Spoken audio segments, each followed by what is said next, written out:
Hello students, welcome to Physics Wallah. তাহলে আজকে তোমাদের জন্য যে চ্যাপ্টার ওয়াইজ আমরা যে সেশনটা নিয়ে এসেছি, আজকে আমরা ডিসকাস করব লোকাল সেলফ গভর্নমেন্ট ইনস্টিটিউট নিয়ে। আগেকার যে ক্লাসগুলো রয়েছে সেখানে কিন্তু আমরা যে যাবতীয় ইউনিয়ন রয়েছে, স্টেট গভর্নমেন্ট রয়েছে এবং কনস্টিটিউশনের যে আরো পার্ট রয়েছে সেইগুলো নিয়ে আমরা ডিসকাস করেছিলাম। আজকে যেটা নিয়ে আমরা ডিসকাস করতে চলেছি সেটা খুবই ইম্পর্টেন্ট তিনটে টপিক। একটা অবশ্যই পঞ্চায়েতি রাজ সিস্টেম, মিউনিসিপ্যালিটিস। তোমরা জানো যে পঞ্চায়েতি রাজ সিস্টেম একটা রুরাল সেলফ ডেভেলপমেন্ট প্রোগ্রাম, এবং মিউনিসিপ্যালিটিস তোমরা জানো একটা আরবান সেলফ ডেভেলপমেন্ট ইনস্টিটিউশন। এবং তার সাথে সাথে যে আদার যে লোকাল গভর্নমেন্ট ইনস্টিটিউশন গুলো রয়েছে, তার কারণ প্রিলিতে কিন্তু এরকমও বেসিসে প্রশ্ন আসতে পারে যেখানে কিন্তু বলে দিতে পারে যে ফর এক্সাম্পল ক্যান্টনমেন্ট, এই ক্যান্টনমেন্ট বোর্ড কি ধরনের ইনস্টিটিউশন, বা ফর এক্সাম্পল পোর্ট ট্রাস্ট কি ধরনের ইনস্টিটিউশন, টাউনশিপ কি ধরনের ইনস্টিটিউশন। তো এইগুলো নিয়েও কিন্তু আমরা জাস্ট একটা খুবই একটা সংক্ষেপে একটা ডিসকাশন কিন্তু আমরা করে নেব। তাহলে প্রথমে যে আমরা ডিসকাস করব সেটা হচ্ছে পঞ্চায়েতি রাজ সিস্টেম। তোমরা জানো যে পঞ্চায়েতি রাজ সিস্টেম আমাদের কান্ট্রিতে যিনি পপুলারাইজ করেছেন, যার অনুপ্রেরণাতে আমরা পঞ্চায়েতি রাজ সিস্টেম ইন্ডিয়াতে লাগু করেছি, MK. Gandhi, Mahatma Gandhi, father of the nation.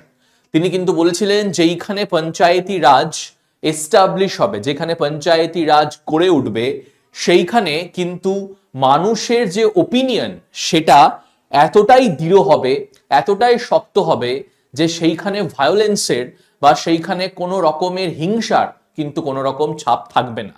এজন্যই একটা গণতন্ত্রতে পাবলিক ওপিনিয়ন কিন্তু ম্যাটার করে। তার কারণ উইথাউট দ্য পাবলিক ওপিনিয়ন এটা কিন্তু কোনোদিনই বোঝা যাবে না যে পাবলিকরা গভর্নমেন্টের ব্যাপারে কি ভাবছে, বা পাবলিকদের এক ডাইরেক্ট গভর্নমেন্টের সাথে যে কানেকশনটা রয়েছে সেটা কিন্তু একটা ডেমোক্রেটিক ওয়েতেই করতে হবে। তাহলে এই হচ্ছে পঞ্চায়েতি রাজ সিস্টেম নিয়ে আমরা কিন্তু এবারে ডিসকাস করব। তাহলে দেখো, আমাদের ইন্ডিয়ান অ্যাডমিনিস্ট্রেশনে আমরা কিন্তু আপাতত যে সিস্টেমটা পড়ছিলাম মোটামুটি একটা দু রকমের আমরা সিস্টেম দেখেছিলাম। যেখানে আমরা দেখেছিলাম যে ফেডারেল স্ট্রাকচার মডেলে আমাদের কিন্তু ইউনিয়ন গভর্নমেন্ট রয়েছে এবং স্টেট গভর্নমেন্ট রয়েছে, এবং আমরা দেখেছিলাম যে আমাদের এই যে একটা ফেডারেল কাঠামোতে ইকুয়াল পাওয়ার ডিভিশন করার চেষ্টা করা হয়েছে সেন্টারের মধ্যে এবং স্টেটের মধ্যে। হ্যাঁ, অবশ্যই অনেক অর্থে কিন্তু এরকমও আছে যেখানে আমরা দেখেছি যে সেন্টারের পাওয়ার কিন্তু অনেকটা বেড়ে গেছে সেটা স্টেটের থেকে, রাজ্যগুলির থেকে। তো আজকে আমরা যেগুলো দেখবো সেটা হচ্ছে আমাদের লোকাল সেলফ গভর্নমেন্ট ইনস্টিটিউশনগুলো। তাহলে এই যে পঞ্চায়েতি রাজ সিস্টেম, যেটা আমাদের এখন ইন্ডিয়াতে একটি 3 টায়ার স্ট্রাকচার কিন্তু ইন্ডিয়ান অ্যাডমিনিস্ট্রেশনে রয়েছে, at the village level, at the block level এবং ডিস্ট্রিক্ট লেভেলে। তোমরা হয়তো জানো যে অবশ্যই এই নামগুলো একটুখানি পরিবর্তন হতেই পারে, কিন্তু আমাদের কিন্তু একটা 3 টায়ার অফ স্ট্রাকচার কিন্তু রয়েছে, যেখানে ডিস্ট্রিক্ট লেভেলে কিন্তু আমাদের রয়েছে জেলা পরিষদ, যেখানে ব্লক লেভেলে আমাদের রয়েছে কিন্তু পঞ্চায়েত সমিতি, এবং ভিলেজ লেভেলে বা যেটাকে বলা হয় ইউনিট অফ ভিলেজ, সেইখানে কিন্তু আমাদের রয়েছে ভিলেজ পঞ্চায়েত। তো এই 3 টায়ার স্ট্রাকচারকে যেখানে ফোকাস করা হচ্ছে রুরাল ডেভেলপমেন্টের ওপরে, যে গ্রামীণ যে ডেভেলপমেন্ট গুলো হচ্ছে তার উপরে কিন্তু বেসিক্যালি এই পঞ্চায়েতি রাজ ইনস্টিটিউশনটা ফোকাস করছে। এবং এর যে মূল যে বক্তব্য বা মূল যে কাঠামো, সেটা কি? কাঠামো হচ্ছে grassroot participation in the development process, যাতে গ্রামীণ যারা লোকে আছে, যারা গ্রামে যেসব ভিলেজার্সরা বা গ্রামে যেসব লোকেরা বাস করছে, তারা যেন একদম গোড়া থেকে, গ্রাসরুট মানে বুঝতেই পারছো, একদম গোড়া থেকে যাতে তারা নিজের ডেভেলপমেন্ট নিজেই করতে পারে, তার জন্য এমন একটা সিস্টেম বানানো হয়েছে যেটা একটা 3 টায়ার সিস্টেম। এবং এই সিস্টেমটা কিসের জন্য করা হচ্ছে? গ্রামীণ কাঠামোকে আরো বৃহৎ করার জন্য, আরো বেশি ডেভেলপ করার জন্য। এবং এই সিস্টেমটার আমরা কিন্তু নাম দিচ্ছি পঞ্চায়েতি রাজ ইনস্টিটিউশন। এর মেন এম কি রয়েছে? এর মেন এম এটাই রয়েছে যে লোকাল সেলফ গভর্নমেন্টের দ্বারা যাতে গ্রামীণ লোকেরা নিজের ডেভেলপমেন্ট নিজে করতে পারে, তাদেরকে কারোর ওপর ডিপেন্ডেন্ট না থাকতে হয়, তাদেরকে সেন্টার বা স্টেটের উপরে ডিপেন্ডেন্ট না থাকতে হয়, তারা যাতে নিজের যে ডেভেলপমেন্ট, নিজের পরিকাঠামো যাতে তারা নিজেই সেটাকে ফুলফিল করতে পারে, তার জন্য কিন্তু এই পঞ্চায়েতি রাজ সিস্টেমের গঠন করা হয়েছে তিনটে টায়ার অফ অ্যাডমিনিস্ট্রেশনে। প্রথমেই দেখছো তোমরা ডিস্ট্রিক্ট লেভেল। তোমরা জানো যে ডিস্ট্রিক্ট লেভেলে কিন্তু আমাদের রয়েছে জেলা পরিষদ, যেখানে তার যে হেড রয়েছে তিনি কিন্তু একজন মেরিট বেস সিস্টেমের দ্বারা আসছে, তিনি কিন্তু যথারীতি ডিস্ট্রিক্ট কালেক্টর বা ডিস্ট্রিক্ট ম্যাজিস্ট্রেট তোমরা কিন্তু বলতে পারো। এরপরে দেখো জোনস গুলো রয়েছে, কিন্তু এই জোনসে তোমরা জানো যে এইগুলো কিন্তু ব্লক লেভেলে প্রয়োজন রয়েছে, বা এটাকে কিন্তু মিডিল টায়ার অফ সিস্টেমও কিন্তু বলা হচ্ছে, যেখানে পঞ্চায়েত সমিতি কিন্তু রয়েছে। এবং অ্যাট দ্য ইউনিট লেভেল, একদম প্রথমে একদম গ্রাসরুট লেভেলে কিন্তু আমাদের রয়েছে ভিলেজ, গ্রামগুলো, যেখানে গ্রাম পঞ্চায়েতের দ্বারা বা ভিলেজ পঞ্চায়েতের দ্বারা আমরা কিন্তু এই তিনখানা সেলফ ডেভেলপমেন্ট প্রোগ্রামকে ম্যানেজ করছি।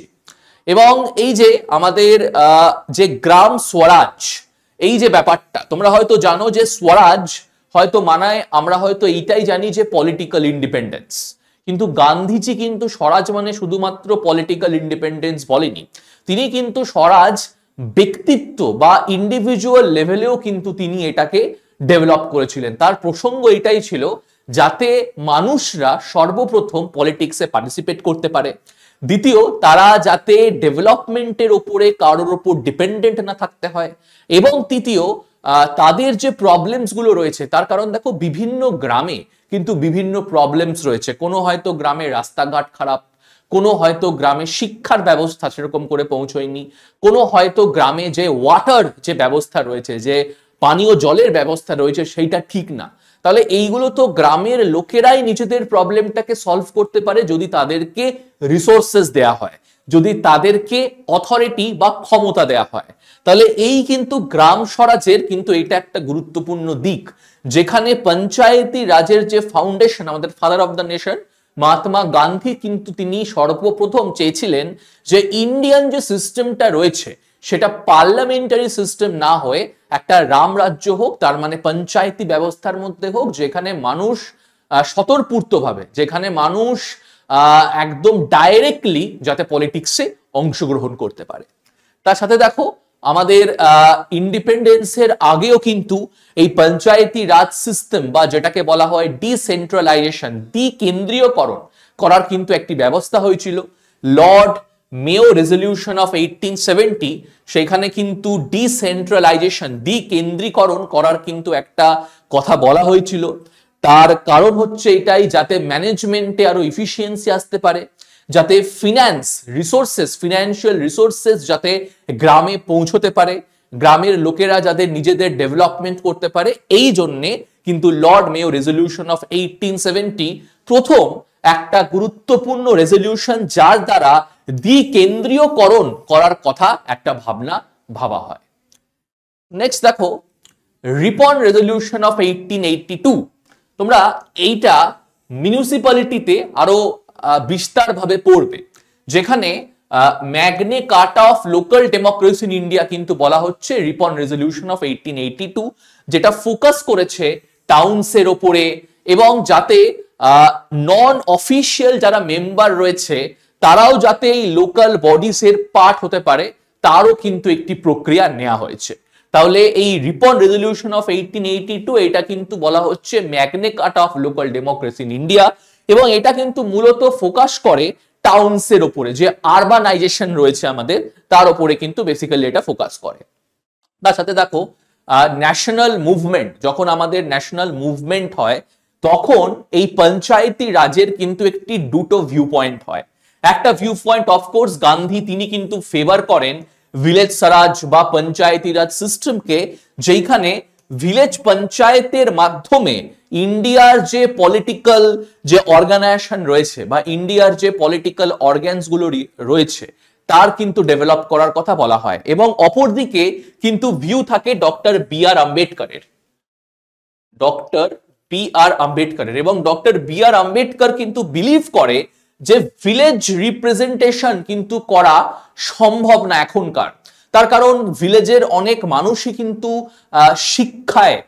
শিক্ষার পরিবেশ পায়নি। অনেক মানুষই কিন্তু এরকম রয়েছে, তারা এখনো অনেকটা রিগ্রেসিভ মাইন্ডসেটে, তারা কিন্তু এখনো সংকীর্ণ মাইন্ডসেটের। এই জন্য একটা কিন্তু তর্ক তোমরা বলতে পারো, এটা খুবই পলিটিক্যাল সায়েন্সে যদি পড়ো, এটাকে কিন্তু গান্ধী আম্বেদকর ডিবেটও বলা হয়, যেখানে গান্ধী চাইছেন যে পঞ্চায়েতি রাজ ব্যবস্থার মাধ্যমে, বিকেন্দ্রীকরণের মাধ্যমে এরকম একটা কিন্তু পলিটিক্যাল সিচুয়েশন গড়ে উঠুক, পলিটিক্যাল এনভায়রনমেন্ট হোক, যেখানে ডক্টর বি আর আম্বেদকর তিনি, তোমরা জানো যে একটা কিন্তু মডার্নাইজেশন বা একটা কিন্তু আদর নীতি বাদের কিন্তু তিনি একজন প্রতীক। এই যে লিবারাল যে সমাজ যে বানানোর যে প্রক্রিয়া, সেখানে কিন্তু ডক্টর বি আর আম্বেদকর বলেন এই ভিলেজদের কিন্তু সম্পূর্ণ পাওয়ার দিলে হবে না, কারণ অনেক অর্থেই তারা কিন্তু পিছিয়ে পড়েছে, অনেক অর্থেই তারা কিন্তু শিক্ষার আলোটা পায়নি, এবং অনেক অর্থেই তাদের যে মাইন্ডসেট এখনো কিন্তু সংকীর্ণ রয়েছে। ডক্টর আম্বেদকর নিজে যে কাস্ট থেকে বিলং করতেন, মাহার কাস্ট, সেই মাহার কাস্টকে কিন্তু ইন্ডিপেন্ডেন্সের আগেও বা ইন্ডিপেন্ডেন্সের পরেও কিন্তু তোমরা বলতে পারো যে তাদেরকে কিন্তু যে গ্রাম যে সংগঠন, সেখানে কিন্তু জায়গা দেয়া হয়নি, তাদের কিন্তু গ্রামের বাইরে থাকতে হতো। তার কারণ গ্রামের অধিকাংশ লোকে এটা বিলিভ করতো যে যেহেতু তারা লোয়ার কাস্ট থেকে বিলং করছে, তাদের যে কোনো টাচ বা তাদের কোনো রকমের তারা যদি ইনভলভ হয়ে পড়ে গ্রামের সাথে, সেটা কিন্তু পাপ বা সেটা কিন্তু একটা খুবই একটা বাজে সেখানে ব্যাপার হতে পারে। ডক্টর আম্বেদকর তোমরা নিজে জানো যে সে কিন্তু কোনোদিনও হাত দিয়ে জল খেতে পারেনি, তার কারণ আম্বেদকর বা মাহার কাস্টদের যারা লোক আছে, তাদের টাচটাকে সেই সময় কিন্তু পাপ বলে মানা হতো, একটা আনটাচেবিলিটির কিন্তু সেখানে একটা ব্যাপার ছিল, অস্পৃশ্যতার কিন্তু একটা ব্যাপার ছিল। তো ডক্টর আম্বেদকর কিন্তু বিলিভ করতেন যে আমাদের যে মডার্ন ইন্ডিয়া, মানে ভারত যে ইন্ডিপেন্ডেন্সের পরে যে ভারত হবে, সেখানে কিন্তু সব থেকে গুরুত্বপূর্ণ আমাদের যে ফোকাস করা উচিত, সেটা হচ্ছে টাউনসে, সেটা হচ্ছে আরবান গভর্নমেন্টে, সেটা হচ্ছে এক ধরনের মডার্ন প্রক্রিয়াতে, যেখানে মডার্নাইজেশনের দ্বারা, পার্লামেন্টারি ডেমোক্রেসির দ্বারা মানুষরা নিজেদের যারা নেতা মন্ত্রী রয়েছে তাদেরকে রিপ্রেজেন্ট করাবে পার্লামেন্টে। সেইখানেই মহাত্মা গান্ধী কিন্তু একদমই চাননি যে পার্লামেন্টারি ডেমোক্রেসি হোক। অনেক জায়গায় তোমরা যদি মহাত্মা গান্ধীর হিন্দ স্বরাজও পড়ো, তাহলেও তোমরা দেখতে পারবে সেখানে কিন্তু মহাত্মা গান্ধী পার্লামেন্টারি ডেমোক্রেসিকে খুব হার্শলি সমালোচনা করেছে। এবং মহাত্মা গান্ধী একটা জায়গায় বলতে গিয়ে কিন্তু এইটাও লিখেছে যে পার্লামেন্টারি ডেমোক্রেসি হতে পারে যে কান্ট্রির ডেভেলপমেন্ট করতে পারে, কিন্তু ইন্ডিভিজুয়াল লেভেলে কিন্তু কোনো ডেভেলপমেন্ট হচ্ছে না। তার কারণ একবার পার্লামেন্টারি ইলেকশনস হয়ে যাওয়ার পরে মানুষে কিন্তু আর সক্রিয়ভাবে পলিটিক্সে পার্টিসিপেট করছে না। তাহলে তাদেরকে যদি সক্রিয়ভাবে পলিটিক্সে পার্টিসিপেট করাতে হয়, আমাকে কোন জিনিসটাকে আগে স্ট্রং করতে হবে? আমাকে একদম নিচের শ্রেণী যারা লোক রয়েছে তাদেরকে আরো স্ট্রং করতে হবে, তাদের হাতে ক্ষমতা দিতে হবে, যাতে তারা পলিটিক্সের মাধ্যমে, আইনের মাধ্যমে পলিটিক্সে পার্টিসিপেট করে নিজেদের এনভায়রনমেন্ট, নিজেদের সারাউন্ডিংকে যাতে চেঞ্জ করতে পারে। তাহলে এইটা কিন্তু একটা পলিটিক্যালসে একটা খুব বড় ডিবেট। তারপরে অবশ্যই কংগ্রেস পার্টির সেই সময় কিন্তু জওহরলাল নেহেরু একজন খুবই ঘনিষ্ঠ বা একজন বলতে পারো যে খুবই কিন্তু আপার একজন কিন্তু ন্যাশনাল কংগ্রেসের তিনি লিডার ছিলেন, এবং তিনি পরবর্তীকালে ডক্টর আম্বেদকরের সাথে সহমত পোষণ করেন, এবং তিনি এবং ডক্টর আম্বেদকর এবং বাকি যারা কংগ্রেস লিডার ছিল তারা বিলিভ করেন যে আমাদের নেক্সট যে কোর্স অফ অ্যাকশন, সেটা কিন্তু পার্লামেন্টারি ডেমোক্রেসি হওয়া উচিত রাদার দেন পঞ্চায়েতি রাজ সিস্টেম। কিন্তু এই যে গান্ধীজি রয়েছেন, এই গান্ধীজির যে অনুপ্রেরণা, যে আদর্শ, সেটাকে একটি রূপ দেওয়ার জন্য ডিপিএসপি, তোমরা জানো যে ডিপিএসপি তে কিন্তু গান্ধিয়ান প্রিন্সিপাল বলে একটি প্রিন্সিপালস রয়েছে, যার আন্ডারে অনেক কিছু কিন্তু প্রিন্সিপালস রয়েছে। সেইখানে ওয়ান অফ দ্য প্রিন্সিপাল হচ্ছে আর্টিকেল 40, যেখানে বলা হচ্ছে যে রাষ্ট্রকে স্টেপ নেওয়া উচিত যাতে গ্রামগুলোকে বা ভিলেজ পঞ্চায়েতগুলোকে এনাফ অথরিটি, এনাফ পাওয়ার দেওয়া উচিত যাতে তারা নিজেদের প্রবলেম নিজেই সলভ করতে পারে, এবং অনেক সময় তাদেরকে যাতে ডিপেন্ডেন্ট না থাকতে হয় রাষ্ট্রের ওপরে। এবং যখন ড্রাফটিং অফ দ্য ইন্ডিয়ান কনস্টিটিউশনও হয়, তখন যেটা আমি বলছিলাম যে পঞ্চায়েতি রাজ সিস্টেম পার্লামেন্টারি ডেমোক্রেসির আগে হেরে গেলেও আর্টিকেল 40-তে আমরা কিন্তু ভিলেজ পঞ্চায়েতকে আরো বেশি স্ট্রং করার কথা আর্টিকেল 40 ডিপিএসপি প্রিন্সিপালে বলেছি।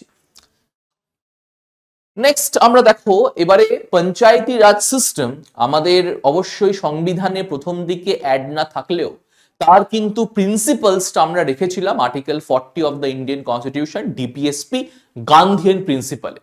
কিন্তু এটাও কিন্তু একটা যুক্তিযোগ্য বিষয় রয়েছে যে আমরা যদি রাষ্ট্র এবং কেন্দ্রের ওপরেই সব রকমের আমরা এফোর্ট দিই, সব রকমের অথরিটি এবং পাওয়ার আমরা যদি রাষ্ট্রকে বা কেন্দ্রকে দিয়ে দিই, তাহলে যে লোকাল ইনস্টিটিউশনস গুলো রয়েছে যেখানে কিন্তু মানুষরা বেসিক্যালি বসবাস করছে, মানুষদের ডেভেলপমেন্ট নির্ভর করছে কিন্তু সেই লোকাল সেলফ গভর্নমেন্ট ইনস্টিটিউশন গুলোর মধ্যে দিয়ে, সেইগুলোকে যদি আমাকে স্ট্রং না করতে পারি, সেইগুলো যদি আমি অর্গানাইজ না করতে পারি, তাহলে কিন্তু ইন্ডিয়া প্রকৃতভাবে একটা গণতন্ত্রের মাধ্যম হতে পারে না। সেটাকে স্ট্রং করার জন্য এই পঞ্চায়েতি রাজ ব্যবস্থাকে আমি যদি পরবর্তীকালে সংবিধানে অ্যাড করি, তাহলে কি ধরনের ফিচার পঞ্চায়েতি রাজ সিস্টেমে থাকবে যেখানে মানুষরা পলিটিক্সে পার্টিসিপেট করতে পারবে, গ্রামের লোকেরা নিজেদের যে প্রবলেমস রয়েছে সেগুলোকে সলভ করতে পারবে এবং এবং রাষ্ট্রের উপরে যাতে তাদেরকে ডিপেন্ডেন্ট না থাকতে হয়, এটার জন্য কিন্তু অনেক কমিশনস বা কমিটির গঠন করা হয়েছে। 1957-এ যে প্রথম যে কমিটিটা গঠন হয় সেটি এক্সামাইন করে, পরীক্ষা করে কমিউনিটি ডেভেলপমেন্ট প্রোগ্রামের এবং ন্যাশনাল এক্সটেনশন সার্ভিসের, যাতে আরো বেটার কাজ করা যায়, যাতে মানুষরা ডেভেলপ করতে পারে, যাতে লোকাল ইনস্টিটিউশনস গুলো স্ট্রং করতে পারে। এর যে কমিটিটার যে চেয়ারম্যান, সেই কমিটির চেয়ারম্যান হচ্ছে বলবন্ত রায় জি মেহতা কমিটি। এই কমিটিটি 1957-এ তার রিপোর্ট সাবমিট করে এবং এরা বলে যে ডেমোক্রেটিক ডিসেন্ট্রালাইজেশন কিন্তু ইন্ডিয়াতে খুব দরকার রয়েছে। ইন্ডিয়াতে এখন যে সিস্টেমটা রয়েছে সেটা কিন্তু একটা পিরামিডাল স্ট্রাকচার রয়েছে, যেখানে ওপরে রয়েছে সেন্টার, মাঝখানে রয়েছে স্টেট এবং একদম লাস্টে রয়েছে আমাদের লোকাল ইনস্টিটিউশন গুলো। এবং এই পাওয়ারটা কিন্তু ফ্লো করছে ওপর থেকে নিচে, একটি টপ ডাউন অ্যাপ্রোচ। অনেক সময় সেন্টার লসের দ্বারা স্টেটকে বলছে, স্টেট আবার নিজেদের বক্তব্য এই লোকাল ইনস্টিটিউশন গুলোর কাছে পৌঁছে দিচ্ছে উইথাউট নোটিসিং দ্য ফ্যাক্ট যে এই লোকাল ইনস্টিটিউশন গুলোর কি প্রবলেমস রয়েছে, এই লোকাল ইনস্টিটিউশনস গুলোকে আমি কি করে পলিটিক্সে পার্টিসিপেট করাতে পারি। এই জন্য বলবন্ত রায় মেহতাজি বলছে এর উল্টোটা হওয়া উচিত, যেখানে ডিসেন্ট্রালাইজেশনের মাধ্যমে কেন্দ্রে বিন্দু থাকবে হচ্ছে মানুষ,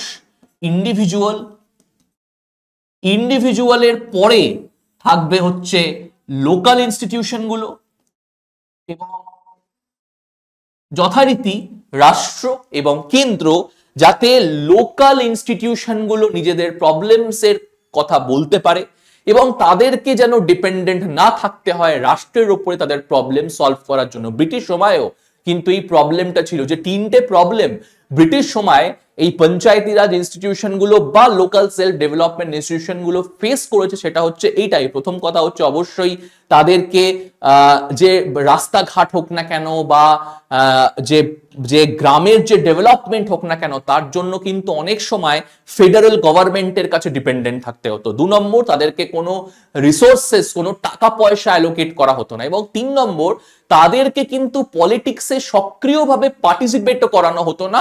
এজন্য অবশ্যই পঞ্চায়েত রাজ ইনস্টিটিউশন গুলো পরবর্তীকালে এতটাই ঝুলে যায় যে ব্রিটিশ গভর্নমেন্ট কিন্তু লাস্টের দিকে প্রিন্সলি স্টেট এবং প্রভিন্সেসের উপরই কিন্তু ইন্টারেস্টটা দেয়। 1947-এ আমরাও কিন্তু প্রথম যে আমাদের কেন্দ্রবিন্দু ছিল সেটা হচ্ছে ভাই রাষ্ট্রগুলোকে আমাকে কিন্তু আগে ইন্ডিয়ার দখলে আনতে হবে। তার কারণ অবশ্যই অনেক রাজ্য ছিল যারা ইন্ডিয়াতে থাকতে চায়নি, এমন অনেক প্রদেশ ছিল যারা ভাষার ভিত্তিতে, যারা রিজিওনালিজমের ভিত্তিতে অন্য রাষ্ট্র চেয়েছে। সেইগুলোকে স্ট্রং করার পরে এই যে কমিটিজ কমিশনের মাধ্যমে নেক্সট কোর্স অফ অ্যাকশন কি করে হবে, যেখানে আমি দ্বিকেন্দ্রীয়করণের দ্বারা মানুষকে পার্টিসিপেট করাতে পারবো লোকাল সেলফ ইনস্টিটিউশনস অফ গভর্নমেন্টে, এর যে প্রথম যে কমিটি সেটা কিন্তু বলবন্ত রায়জি মেহতা কমিটি। বলবন্ত রায়জি মেহতা কমিটির কিন্তু অনেক রেকমেন্ডেশন গুলো আছে, এক এক করে আমরা এই রেকমেন্ডেশন গুলোকে দেখবো। প্রথম রেকমেন্ডেশন দেখো, বলবন্ত রায় মেহতাজি বলে যে পঞ্চায়েতি রাজ সিস্টেম তো খুবই বড় একটা ইনস্টিটিউশন, আমাদের প্রায় ইন্ডিয়ার যে ইকোনমি সেটা কিন্তু আগে ডিপেন্ডেন্ট করেছিল এগ্রিকালচার ইকোনমির ওপরে। তারপরে অবশ্যই 5 ইয়ার প্ল্যানিং এর দ্বারা আমরা আস্তে আস্তে কিন্তু ইন্ডাস্ট্রিজও গ্রো করতে শুরু করলাম, এবং আমাদের একটা বলতে পারো মিক্সড ইকোনমিক মডেল। সেই মিক্সড ইকোনমিক মডেলে যদি আমাকে ইকোনমি স্ট্রং করতে হয় তাহলে কিন্তু পলিটিক্সও খুব ভালো করে, মানে পলিটিক্যাল যে আমার যে এনভায়রনমেন্ট রয়েছে, পলিটিক্যাল যে আমার বাতাবরণ রয়েছে, সেটাও কিন্তু খুব ভালো করে ডেভেলপ করতে হবে। এজন্যে তিনি বললেন একটি 3 টায়ার পঞ্চায়েতি রাজ সিস্টেম গঠন করার কথা, যেইখানে তিনি পঞ্চায়েতি রাজ সিস্টেমকে 3 ভাগে ভাগ করলেন। গ্রাম পঞ্চায়েত গ্রামের জন্য, ভিলেজ লেভেলের জন্য, পঞ্চায়েত সমিতি ব্লকের জন্য বা মিডিল টায়ারের জন্য, এবং জেলা পরিষদ ডিস্ট্রিক্ট লেভেলের জন্য। এবং এই যে ইলেকশনস গুলো হচ্ছে, এই ইলেকশনস গুলো কিন্তু এই 3টে ইনস্টিটিউশনকে বেঁধে রাখবে ইনডাইরেক্ট ইলেকশনের মাধ্যমে।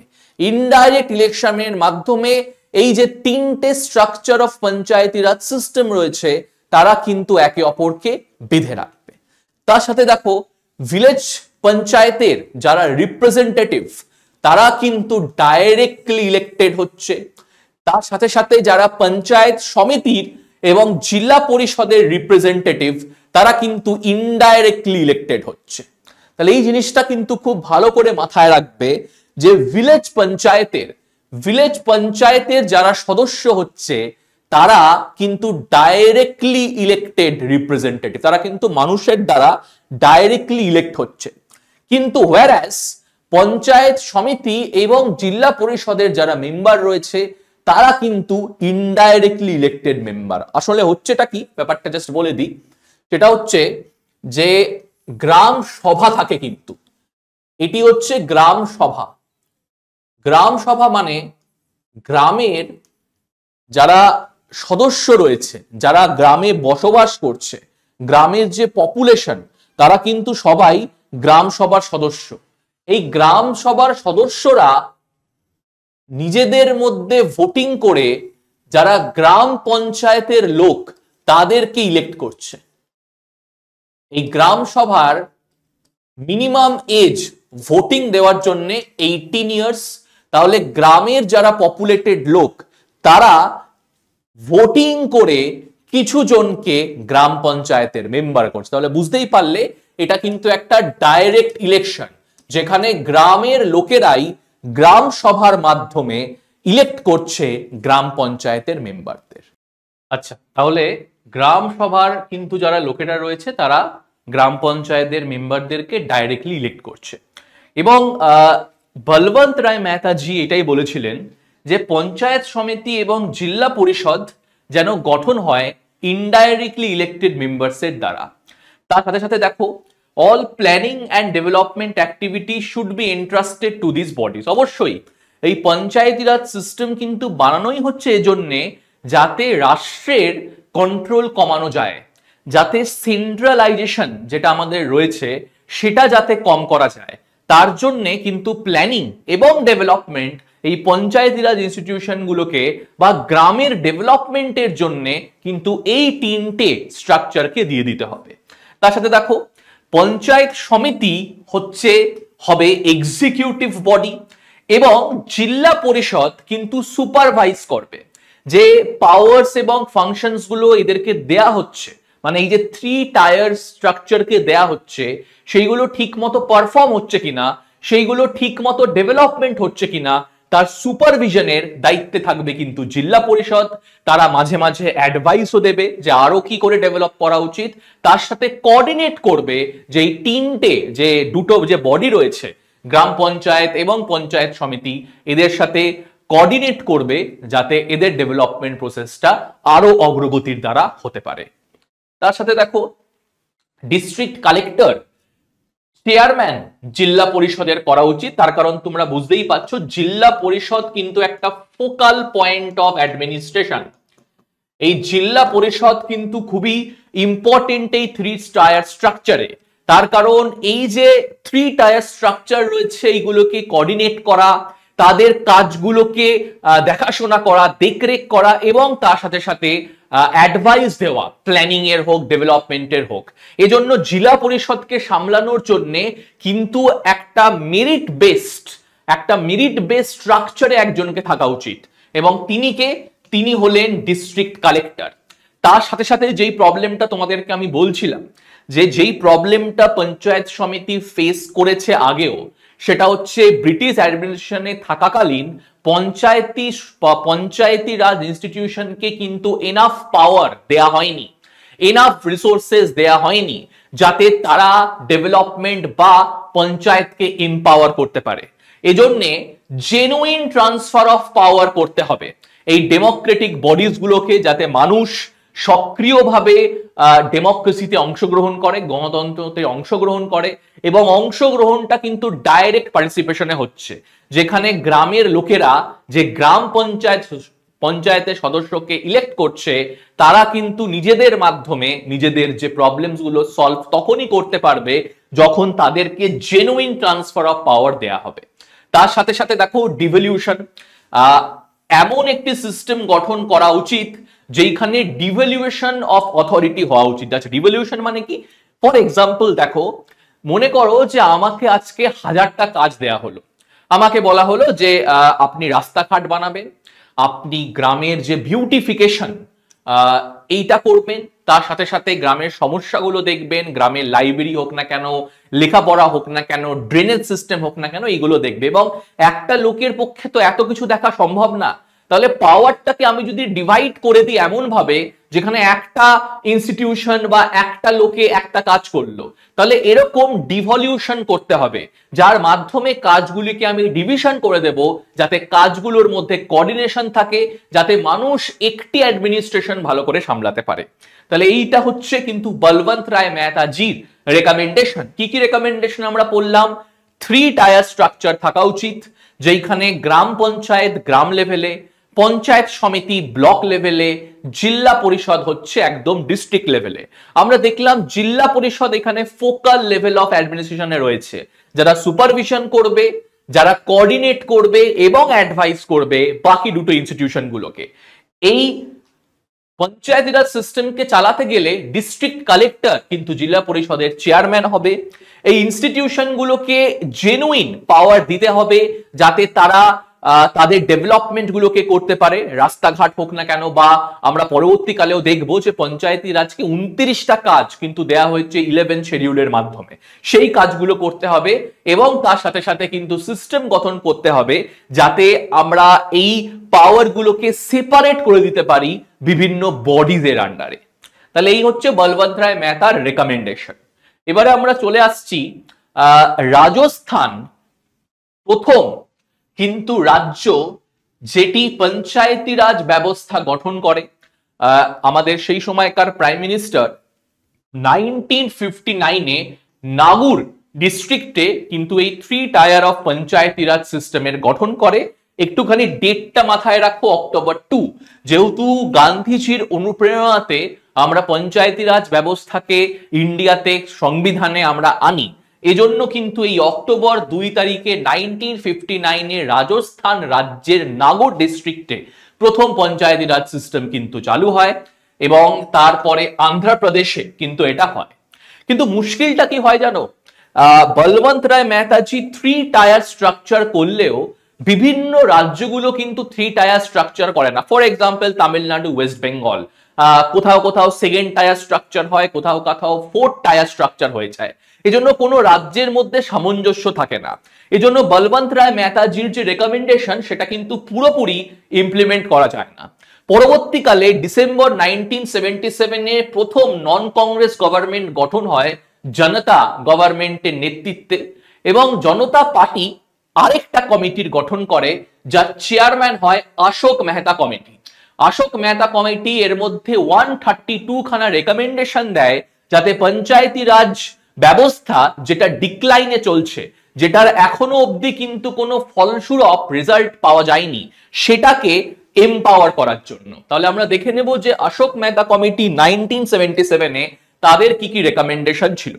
তাহলে অশোক মেহতা কমিটি বলল পঞ্চায়েতি রাজ সিস্টেম যেটা বলবন্ত রায় মেহতা রেকমেন্ড করেছিলেন 3 টায়ার সিস্টেম, সেটাকে রিপ্লেস করতে হবে বাই 2 টায়ার সিস্টেম, যেখানে জিল্লা পরিষদ থাকবে এবং মন্ডল পঞ্চায়েত থাকবে। তাহলে আমরা আগে 3 টায়ার স্ট্রাকচার একটা দেখেছিলাম, যেখানে গ্রাম পঞ্চায়েত রয়েছে, পঞ্চায়েত সমিতি রয়েছে, জিল্লা পরিষদ রয়েছে।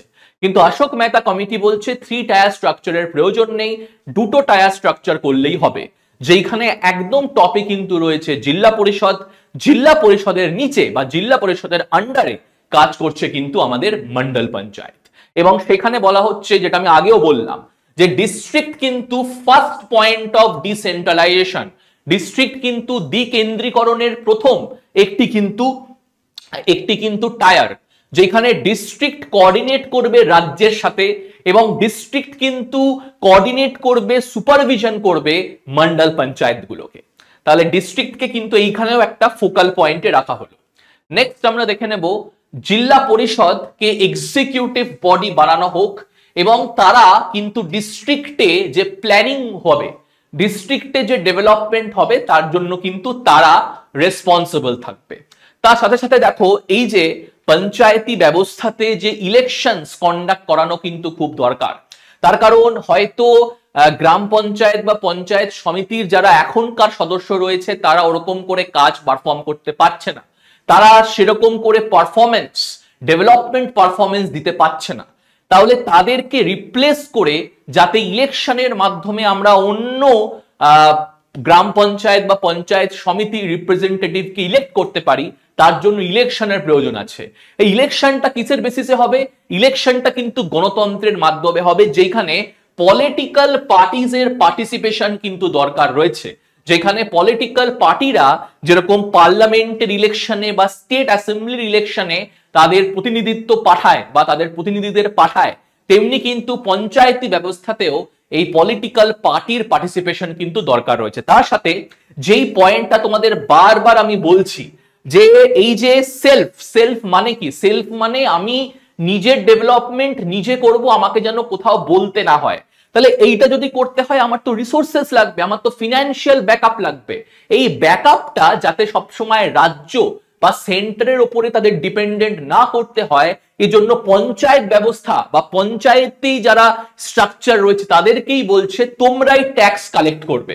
এই জন্য পরবর্তীকালে তোমরা দেখবে যে 73rd অ্যামেন্ডমেন্ট অ্যাক্টে যে সংবিধানে অ্যাড করা হয়, সেইখানে কিন্তু পঞ্চায়েতকে ট্যাক্স অথরাইজ করা হচ্ছে। তার মানে পঞ্চায়েতি সিস্টেমগুলো যে রয়েছে তারা কিন্তু নিজে ট্যাক্স লাগু করতে পারে, নিজে সেই ট্যাক্সের টাকা কালেক্ট করতে পারে, সেটা ট্যাক্স হোক না কেন, ফিস হোক না কেন, ডিউটিস হোক না কেন, টোলস হোক না কেন, এবং রাজ্যের কাছ থেকে কিন্তু গ্র্যান্ট চাইতেও পারে। কিন্তু সব থেকে উল্লেখযোগ্য যে পঞ্চায়েতি রাজ ইনস্টিটিউশন যাতে এই ফিনান্সিয়াল রিসোর্সেস কি নিজের কাজে লাগাতে পারে, এই জন্য তাদেরকে পাওয়ার দেওয়া উচিত, তারা যাতে ট্যাক্স গুলোকে লিভি করতে পারে। ট্যাক্স লিভি করা মানে ট্যাক্সটাকে বসানো, কর বসানো। তার সাথে দেখো, এই যে ডিস্ট্রিক্ট লেভেলে এই ডিস্ট্রিক্ট এজেন্সির কিন্তু দায়িত্ব রয়েছে যে অডিট করা, social audit. There should be regular social audit by the district level agency. কত ডেভেলপমেন্ট হলো বা কত রিসোর্সেস কোথায় স্পেন্ড হলো, কি কাজ হলো, তার কিন্তু অডিট করতে হবে ডিস্ট্রিক্ট লেভেলে। এবং এটি কিন্তু একটি কমিটির দ্বারা বারবার চেক হবে যে কত ফান্ড অ্যালোকেট হলো, কত ফান্ড ডেভেলপমেন্টে স্পেন্ড হলো, কত ফান্ড এখনো বাকি আছে, কত ফান্ড আমার ফিউচারে লাগবে এই গ্রামগুলোকে স্ট্রং করার ক্ষেত্রে।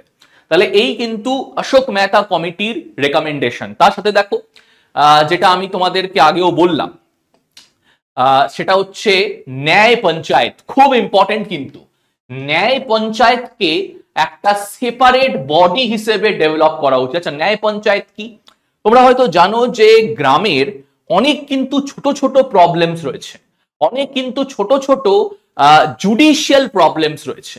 এবার সেইগুলোকে নিষ্পত্তি করতে গেলে সবসময় তো রাজ্য বা যে সাবঅর্ডিনেট কোর্টস রয়েছে বা হাইকোর্ট রয়েছে সেখানে কিন্তু যাওয়া পসিবল না। এই জন্য গ্রামের মধ্যেই যদি এরকম একটা ব্যবস্থা করা যায়, যেখানে গ্রামে যে ছোট জুডিশিয়াল মামলাগুলো চলছে, গ্রামে যে জুডিশিয়াল প্রবলেমস গুলো চলছে, সেইগুলোকে গ্রামের মধ্যেই ন্যায় পঞ্চায়েতের মাধ্যমে যদি জাস্টিস দেওয়া যায়, তার একটা কিন্তু ব্যবস্থা করা উচিত। এবং এই ন্যায় পঞ্চায়েতটা কোয়ালিফাইড জাজরাই কিন্তু এটাকে চালাবে। তার সাথে দেখো একজন চিফ ইলেকটোরাল অফিসার হওয়া উচিত, কারণ আমি বললাম যে ইলেকশনের মাধ্যমে কিন্তু এই প্রতিনিধিদেরকে ইলেক্ট করতে হবে।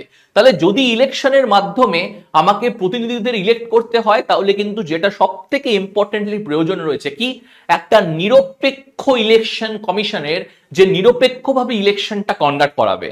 তার জন্য বলা হচ্ছে একটি চিফ ইলেকটোরাল অফিসের কনসালটেশনের মাধ্যমে চিফ ইলেকশন কমিশনার কন্ডাক্ট করবে, সুপারভাইজ করবে, অর্গানাইজ করবে পঞ্চায়েতের ইলেকশন। 9 নম্বর পয়েন্ট দেখো, ডেভেলপমেন্ট ফাংশন যেটা রয়েছে সেটা কিন্তু ট্রান্সফার করা হবে জিল্লা পরিষদকে, এবং জিল্লা পরিষদের সুপারভিশনের দ্বারাই যে ডেভেলপমেন্ট অ্যাক্টিভিটিস গুলো কিন্তু গ্রামে গঞ্জে করা হবে। তার সাথে একটি মিনিস্ট্রি গঠন করতে হবে, একটি মিনিস্ট্রির গঠন করতে হবে যেই মিনিস্টার স্টেট কাউন্সিল অফ মিনিস্টারের সদস্য হবে, এবং তার কিন্তু কাজ হবে যে পঞ্চায়েতি রাজ ইনস্টিটিউশনের যে অ্যাফেয়ার গুলো, যে কাজগুলো, সেইগুলিকে দেখার। অবশ্যই দেখো আমি বারবার বলছি এইটা কিন্তু একটা সেলফ ডেভেলপমেন্ট ইনস্টিটিউশন, কিন্তু আমাদের এইটাও মাথায় রাখতে হবে এই সেলফ ডেভেলপমেন্ট ইনস্টিটিউশন তখনই ভালো করে কাজ করতে পারবে যখন স্টেট লেজিসলেচার বা রাজ্য সরকার এদেরকে অথরিটি দেবে। এই অথরিটি বা এই দেখরেখ করার জন্য একটি স্টেট মিনিস্টার, যাকে পঞ্চায়েতি রাজ মিনিস্টারও বলা হচ্ছে, তাকে অ্যাপয়েন্ট করতে হবে, যিনি স্টেট কাউন্সিল অফ মিনিস্টারের একজন সদস্য থাকবেন। নেক্সট দেখো, অবশ্যই যেটা আমি তোমাকে আম্বেদকরের ব্যাপারটায় বলছিলাম, যে আম্বেদকর নিজে কিন্তু অনেক অস্পৃশ্যতা সহ্য করেছেন। তাহলে যদি এসসি এসটি দের যারা রয়েছে তারা যদি পঞ্চায়েতে না রিপ্রেজেন্ট করে, তারা যদি পঞ্চায়েতি ব্যবস্থার সদস্য না হয়, তাহলে কিন্তু এই ব্যাকওয়ার্ড যে ক্লাস বা কাস্ট রয়েছে তাদের প্রবলেম সলভ হবে না। এজন্য কিছু সিট রিজার্ভ রাখা উচিত এসসিদের জন্য, এসটিদের জন্য, যাতে তারা তাদের পপুলেশনের ভিত্তিতে রিপ্রেজেন্ট করতে পারে এই পঞ্চায়েতি রাজ ইনস্টিটিউশন গুলোকে। তাহলে এই হচ্ছে কিন্তু আমার অশোক মেহতা কমিটির রেকমেন্ডেশন। এবারে আমি চলে আসছি জনতা গভর্নমেন্ট। তোমরা জানো যে এটা কিন্তু সাডেনলি কোল্যাপস করে যায়। তোমরা জানো যে মোরারজি দেশাইয়ের সরকার কিন্তু 5 বছর টিকতে পারে না, পরবর্তীকালে আবার চরণ সিং আসেন, কিন্তু জনতা গভর্নমেন্ট কিন্তু কোল্যাপস করে যায়। এই জন্য অশোক মেহতা কমিটির রেকমেন্ডেশনটাও কিন্তু ইমপ্লিমেন্ট করা যায় না। এবার 1985 প্ল্যানিং কমিশনের মাধ্যমে একটি অ্যাডমিনিস্ট্রেটিভ অ্যারেঞ্জমেন্ট করার জন্য একটা প্রোগ্রাম চালু করা হয়। প্রোগ্রামটার নাম কি? প্রোগ্রামের নাম হচ্ছে rural development and poverty alleviation programme, যেটার চেয়ারম্যানের দায়িত্বে থাকে জি.ভি.কে রাও কমিটি। এবং জি.ভি.কে রাও কমিটির মাধ্যমেই 1985 এই জি.ভি.কে কমিটি কিন্তু আরো কিছু রেকমেন্ডেশন দেয় পঞ্চায়েতি রাজ পক্ষকে আরো বেশি স্ট্রং করার জন্য। তাহলে আমরা দেখে নেব যে জি.ভি.কে রাও কমিটির কি কি রেকমেন্ডেশন রয়েছে। জি.ভি.কে রাও বলছে যে আগেকার যে পঞ্চায়েতি ব্যবস্থার কথা বলা হচ্ছে সেটা কিন্তু অত্যন্ত বিউরোক্রেটাইজড, অত্যন্ত ভাবে তারা কিন্তু পলিটিক্সের দ্বারা কন্ট্রোলড। এখনো কিন্তু গ্রামের লোকেরা পাওয়ার পায়নি, গ্রামের লোকেরা কিন্তু এখনো অবধি নিজের যে ডেভেলপমেন্ট সেটা কিন্তু করার সুযোগ পায়নি। তার কারণ এই যে পঞ্চায়েতি রাজ ব্যবস্থা সেটা কিন্তু এখনো অনেকটা সরকারের দ্বারা নিয়ন্ত্রিত। তাহলে প্রথমে আমাকে যেটা করতে হবে সেটা হচ্ছে যে পঞ্চায়েতি রাজ সিস্টেমকে একটি ডেভেলপমেন্টাল প্রসেস বানাতে হবে, যেটা কিন্তু মানুষরা বা গ্রামের যারা লোক তারাই কিন্তু এর সদস্য বা এর ডেভেলপমেন্ট অ্যাক্টিভিটিসে থাকবে। তার সাথে দেখো ডিস্ট্রিক্ট লেভেল হচ্ছে সব থেকে পিভিটাল ইম্পর্টেন্ট। সবকটাই তোমরা এখন অব্দি বলবন্ত রায়, অশোক মেহতা কমিটি এবং জি.ভি.কে রাও কমিটি যেটা পড়লে, একটা জিনিস তোমরা লক্ষ্য করছো সেখানে কিন্তু বলা হচ্ছে জিল্লা পরিষদকে সব থেকে গুরুত্বপূর্ণ কাজ করাতে হবে। অ্যাজ আ ডিস্ট্রিক্ট হিসেবে তাদের জিল্লা পরিষদের দায়িত্ব রয়েছে, তাদের ডিস্ট্রিক্টের আন্ডারে যে সমিতি পড়ছে, যে গ্রাম পঞ্চায়েত পড়ছে, তার ডেভেলপমেন্ট হচ্ছে কিনা, সেটার এম্পাওয়ারমেন্ট হচ্ছে কিনা, তার দায়িত্বে কিন্তু থাকবে সবসময়তেই জিল্লা পরিষদ। এবং জিল্লা পরিষদই কিন্তু দ্বিকেন্দ্রীকরণের, গণতান্ত্রিক দ্বিকেন্দ্রীকরণের একটা ইম্পর্টেন্ট বডি। তার সাথে একজন ডিস্ট্রিক্ট ডেভেলপমেন্ট কমিশনারকে ক্রিয়েট করতে হবে, তার একটি অফিস ক্রিয়েট করতে হবে। তিনি কিন্তু হবেন চিফ এক্সিকিউটিভ অফিসার, সিইও জেলা পরিষদের, এবং তার নেতৃত্বে ডিস্ট্রিক্টের যে ডেভেলপমেন্টের কাজ সেটা কিন্তু দিতে হবে। নেক্সট দেখে নেব ইলেকশনস। এই জিভিকে রাও কমিটিও কিন্তু বলছে যে ইলেকশনস কিন্তু করাতে হবে, রেগুলার ইলেকশনস কিন্তু করাতে হবে, এবং রেগুলার ইলেকশনস এর মাধ্যমে যারা পঞ্চায়েতি রাজের রিপ্রেজেন্টেটিভ আছে তারা কিন্তু পঞ্চায়েত সমিতি বা গ্রাম পঞ্চায়েতের কাজগুলো করবে। নেক্সট দেখো এলএন সিংভি। এই এলএন সিংভি কমিটিও 1986 এ গঠন হচ্ছে, এবং এলএন সিংভিও কিন্তু এই পঞ্চায়েতি রাজ ব্যবস্থাকে স্ট্রং করার জন্য রেকমেন্ডেশন দিচ্ছে। সব থেকে important recommendation L N Singhvi committee প্রথমে দেয় কি, যে এত তো কমিটিস কমিশন হচ্ছে, কিন্তু তোমরা দেখতেই পাচ্ছ যে এই কমিটি কমিশন গুলো কিন্তু সাকসেসফুল হচ্ছে না। তার প্রথম কারণ কি? তার প্রথম কারণ কিছু কিছু রাজ্য মানছে, কিছু কিছু রাজ্য মানছে না। তাহলে যতক্ষণ না সংবিধানে পঞ্চায়েতি রাজের প্রভিশন অ্যাড হচ্ছে ততক্ষণ কিন্তু কিচ্ছু করা সম্ভব না। এমন করে চ্যাপ্টার্স, এমন করে পার্টস, এমন করে আর্টিকেলস ক্রিয়েট করতে হবে নতুন ভাবে, যাতে পঞ্চায়েতি রাজ ইনস্টিটিউশনটা সংবিধানে অ্যাড করা যায়, যাতে প্রত্যেকটা রাজ্য কম্পালসারি ভাবে পঞ্চায়েতি রাজের সিস্টেমকে মানে। এজন্য এই এলএন সিংভি কিন্তু বলছে একটি নতুন চ্যাপ্টার কিন্তু অ্যাড করা উচিত, যেখানে পঞ্চায়েতি রাজের ব্যাপারে সম্পূর্ণ বিষয়টা কিন্তু লেখা থাকবে। আচ্ছা, ন্যায় পঞ্চায়েত, তোমরা দেখেছিলে ন্যায় পঞ্চায়েতের প্রথম কথা কিন্তু অশোক মেহতা কমিটি বলছে। এলএন সিংভি বলছে কয়েকটা গ্রামকে নিয়ে ন্যায় পঞ্চায়েতের এস্টাবলিশ করা যেতে পারে, যাতে জুডিশিয়াল প্রবলেমস গুলো সলভ হতে পারে গ্রামের জন্য।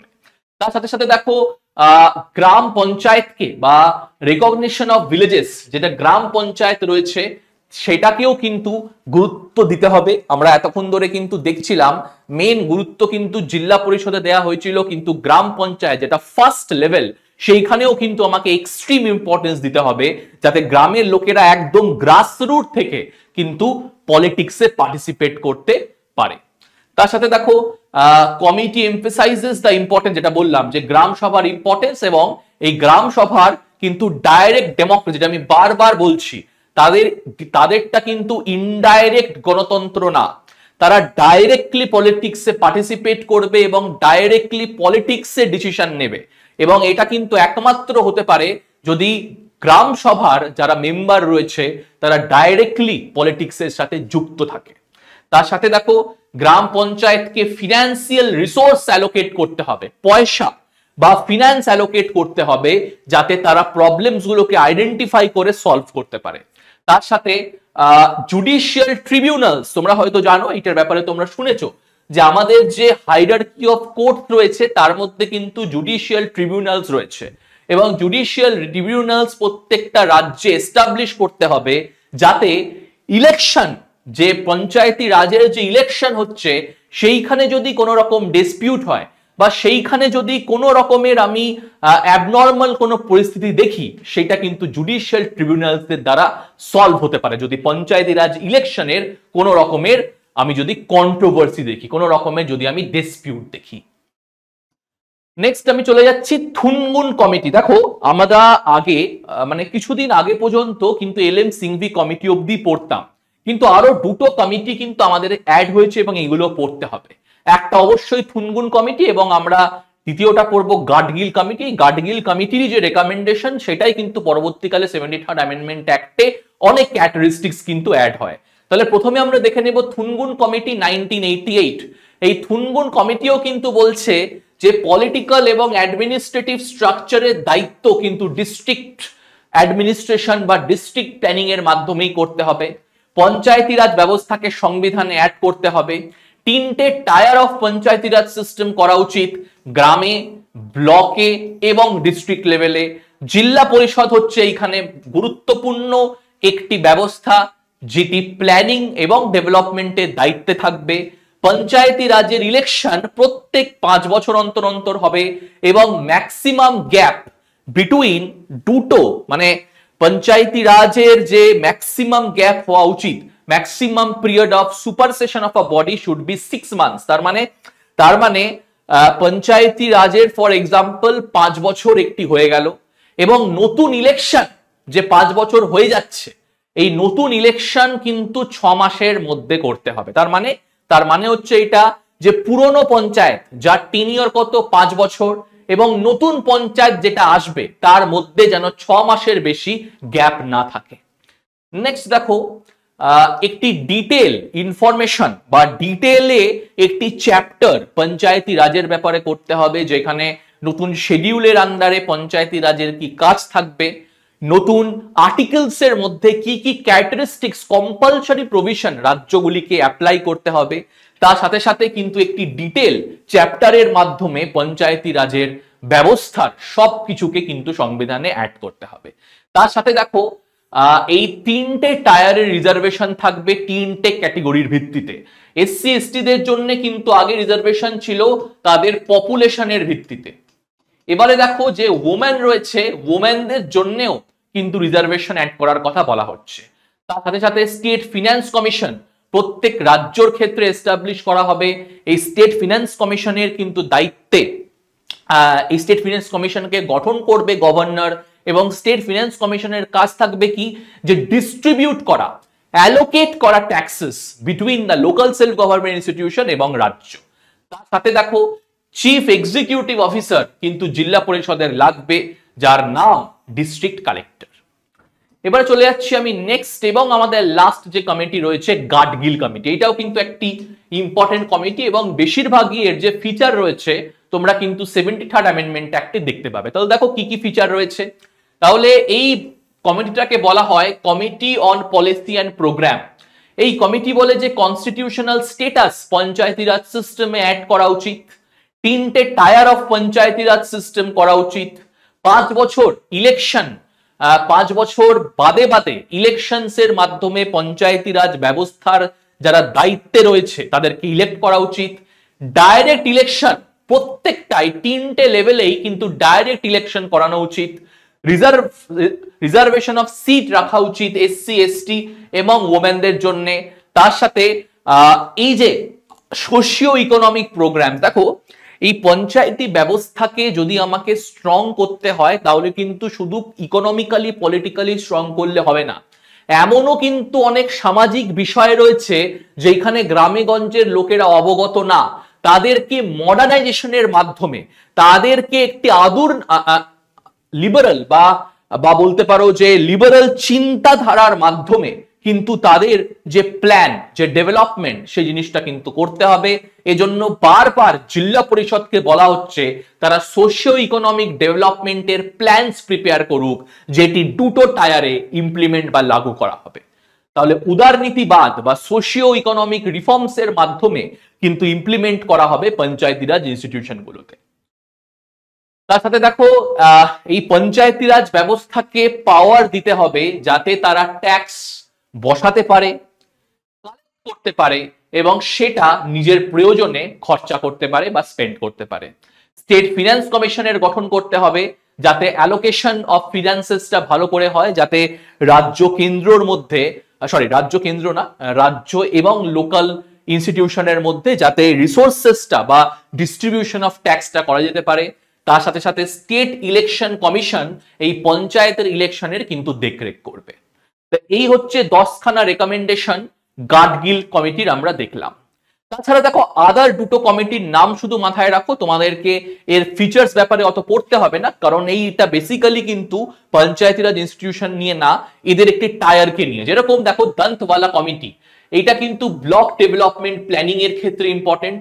তার সাথে দেখো হনুমান্তা কমিটি, এটা কিন্তু ডিস্ট্রিক্ট প্ল্যানিং এর ক্ষেত্রে ইম্পর্টেন্ট।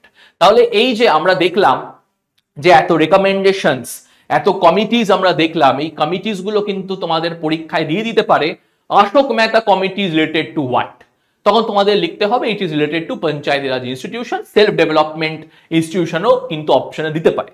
তার সাথে কিছু কিছু প্রশ্ন কিন্তু এই কমিটির মাধ্যমে আসতে পারে, যেরকম for example reservation for SC and ST প্রথমকে রেকমেন্ড করেছিলেন, তাহলে অশোক মেহতা কমিটি কিন্তু প্রথম রেকমেন্ড করেন। ন্যায় পঞ্চায়েত প্রথমকে রেকমেন্ড করেছিলেন, ন্যায় পঞ্চায়েত কিছু গ্রামকে নিয়ে কি রেকমেন্ড করেন, এরকম প্রশ্ন কিন্তু তোমাদের দিতে পারে। তাহলে এই ফিচার ক্যারেক্টারিস্টিক্স গুলো কিন্তু খুব ভালো করে আমাদেরকে মাথায় রাখতে হবে। এই কমিটির রেকমেন্ডেশনের ভিত্তিতে কিন্তু সংবিধানে প্রথম যিনি সংবিধানে পঞ্চায়েতি রাজ ইনস্টিটিউশনকে অ্যাড করতে চান, আমাদের রাজীব গান্ধী, তিনি কিন্তু 64th অ্যামেন্ডমেন্ট অ্যাক্টের সহায়তায় এই পঞ্চায়েতি রাজ ইনস্টিটিউশনকে কিন্তু সংবিধানে অ্যাড করতে চান।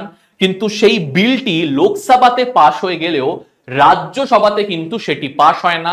ইট was not approved in the Rajya Sabha, এই জন্য অ্যাড করা যায় না। পরবর্তীকালে ভিপি সিংও কিন্তু চেষ্টা করেন 1990s, আমি যদি খুব ভুল না হই তাহলে তিনিও কিন্তু চেষ্টা করেন পঞ্চায়েত রাজ ইনস্টিটিউশন অ্যাড করার, কিন্তু তারও সাকসেসফুল হয় না, কারণ তার সরকারও কিন্তু পড়ে যায়। এবার কংগ্রেস গভর্নমেন্ট পিভি নরসিম্হা রাও কিন্তু এই যে পঞ্চায়েতি রাজ ইনস্টিটিউশনকে সংবিধানে অ্যাড করেন।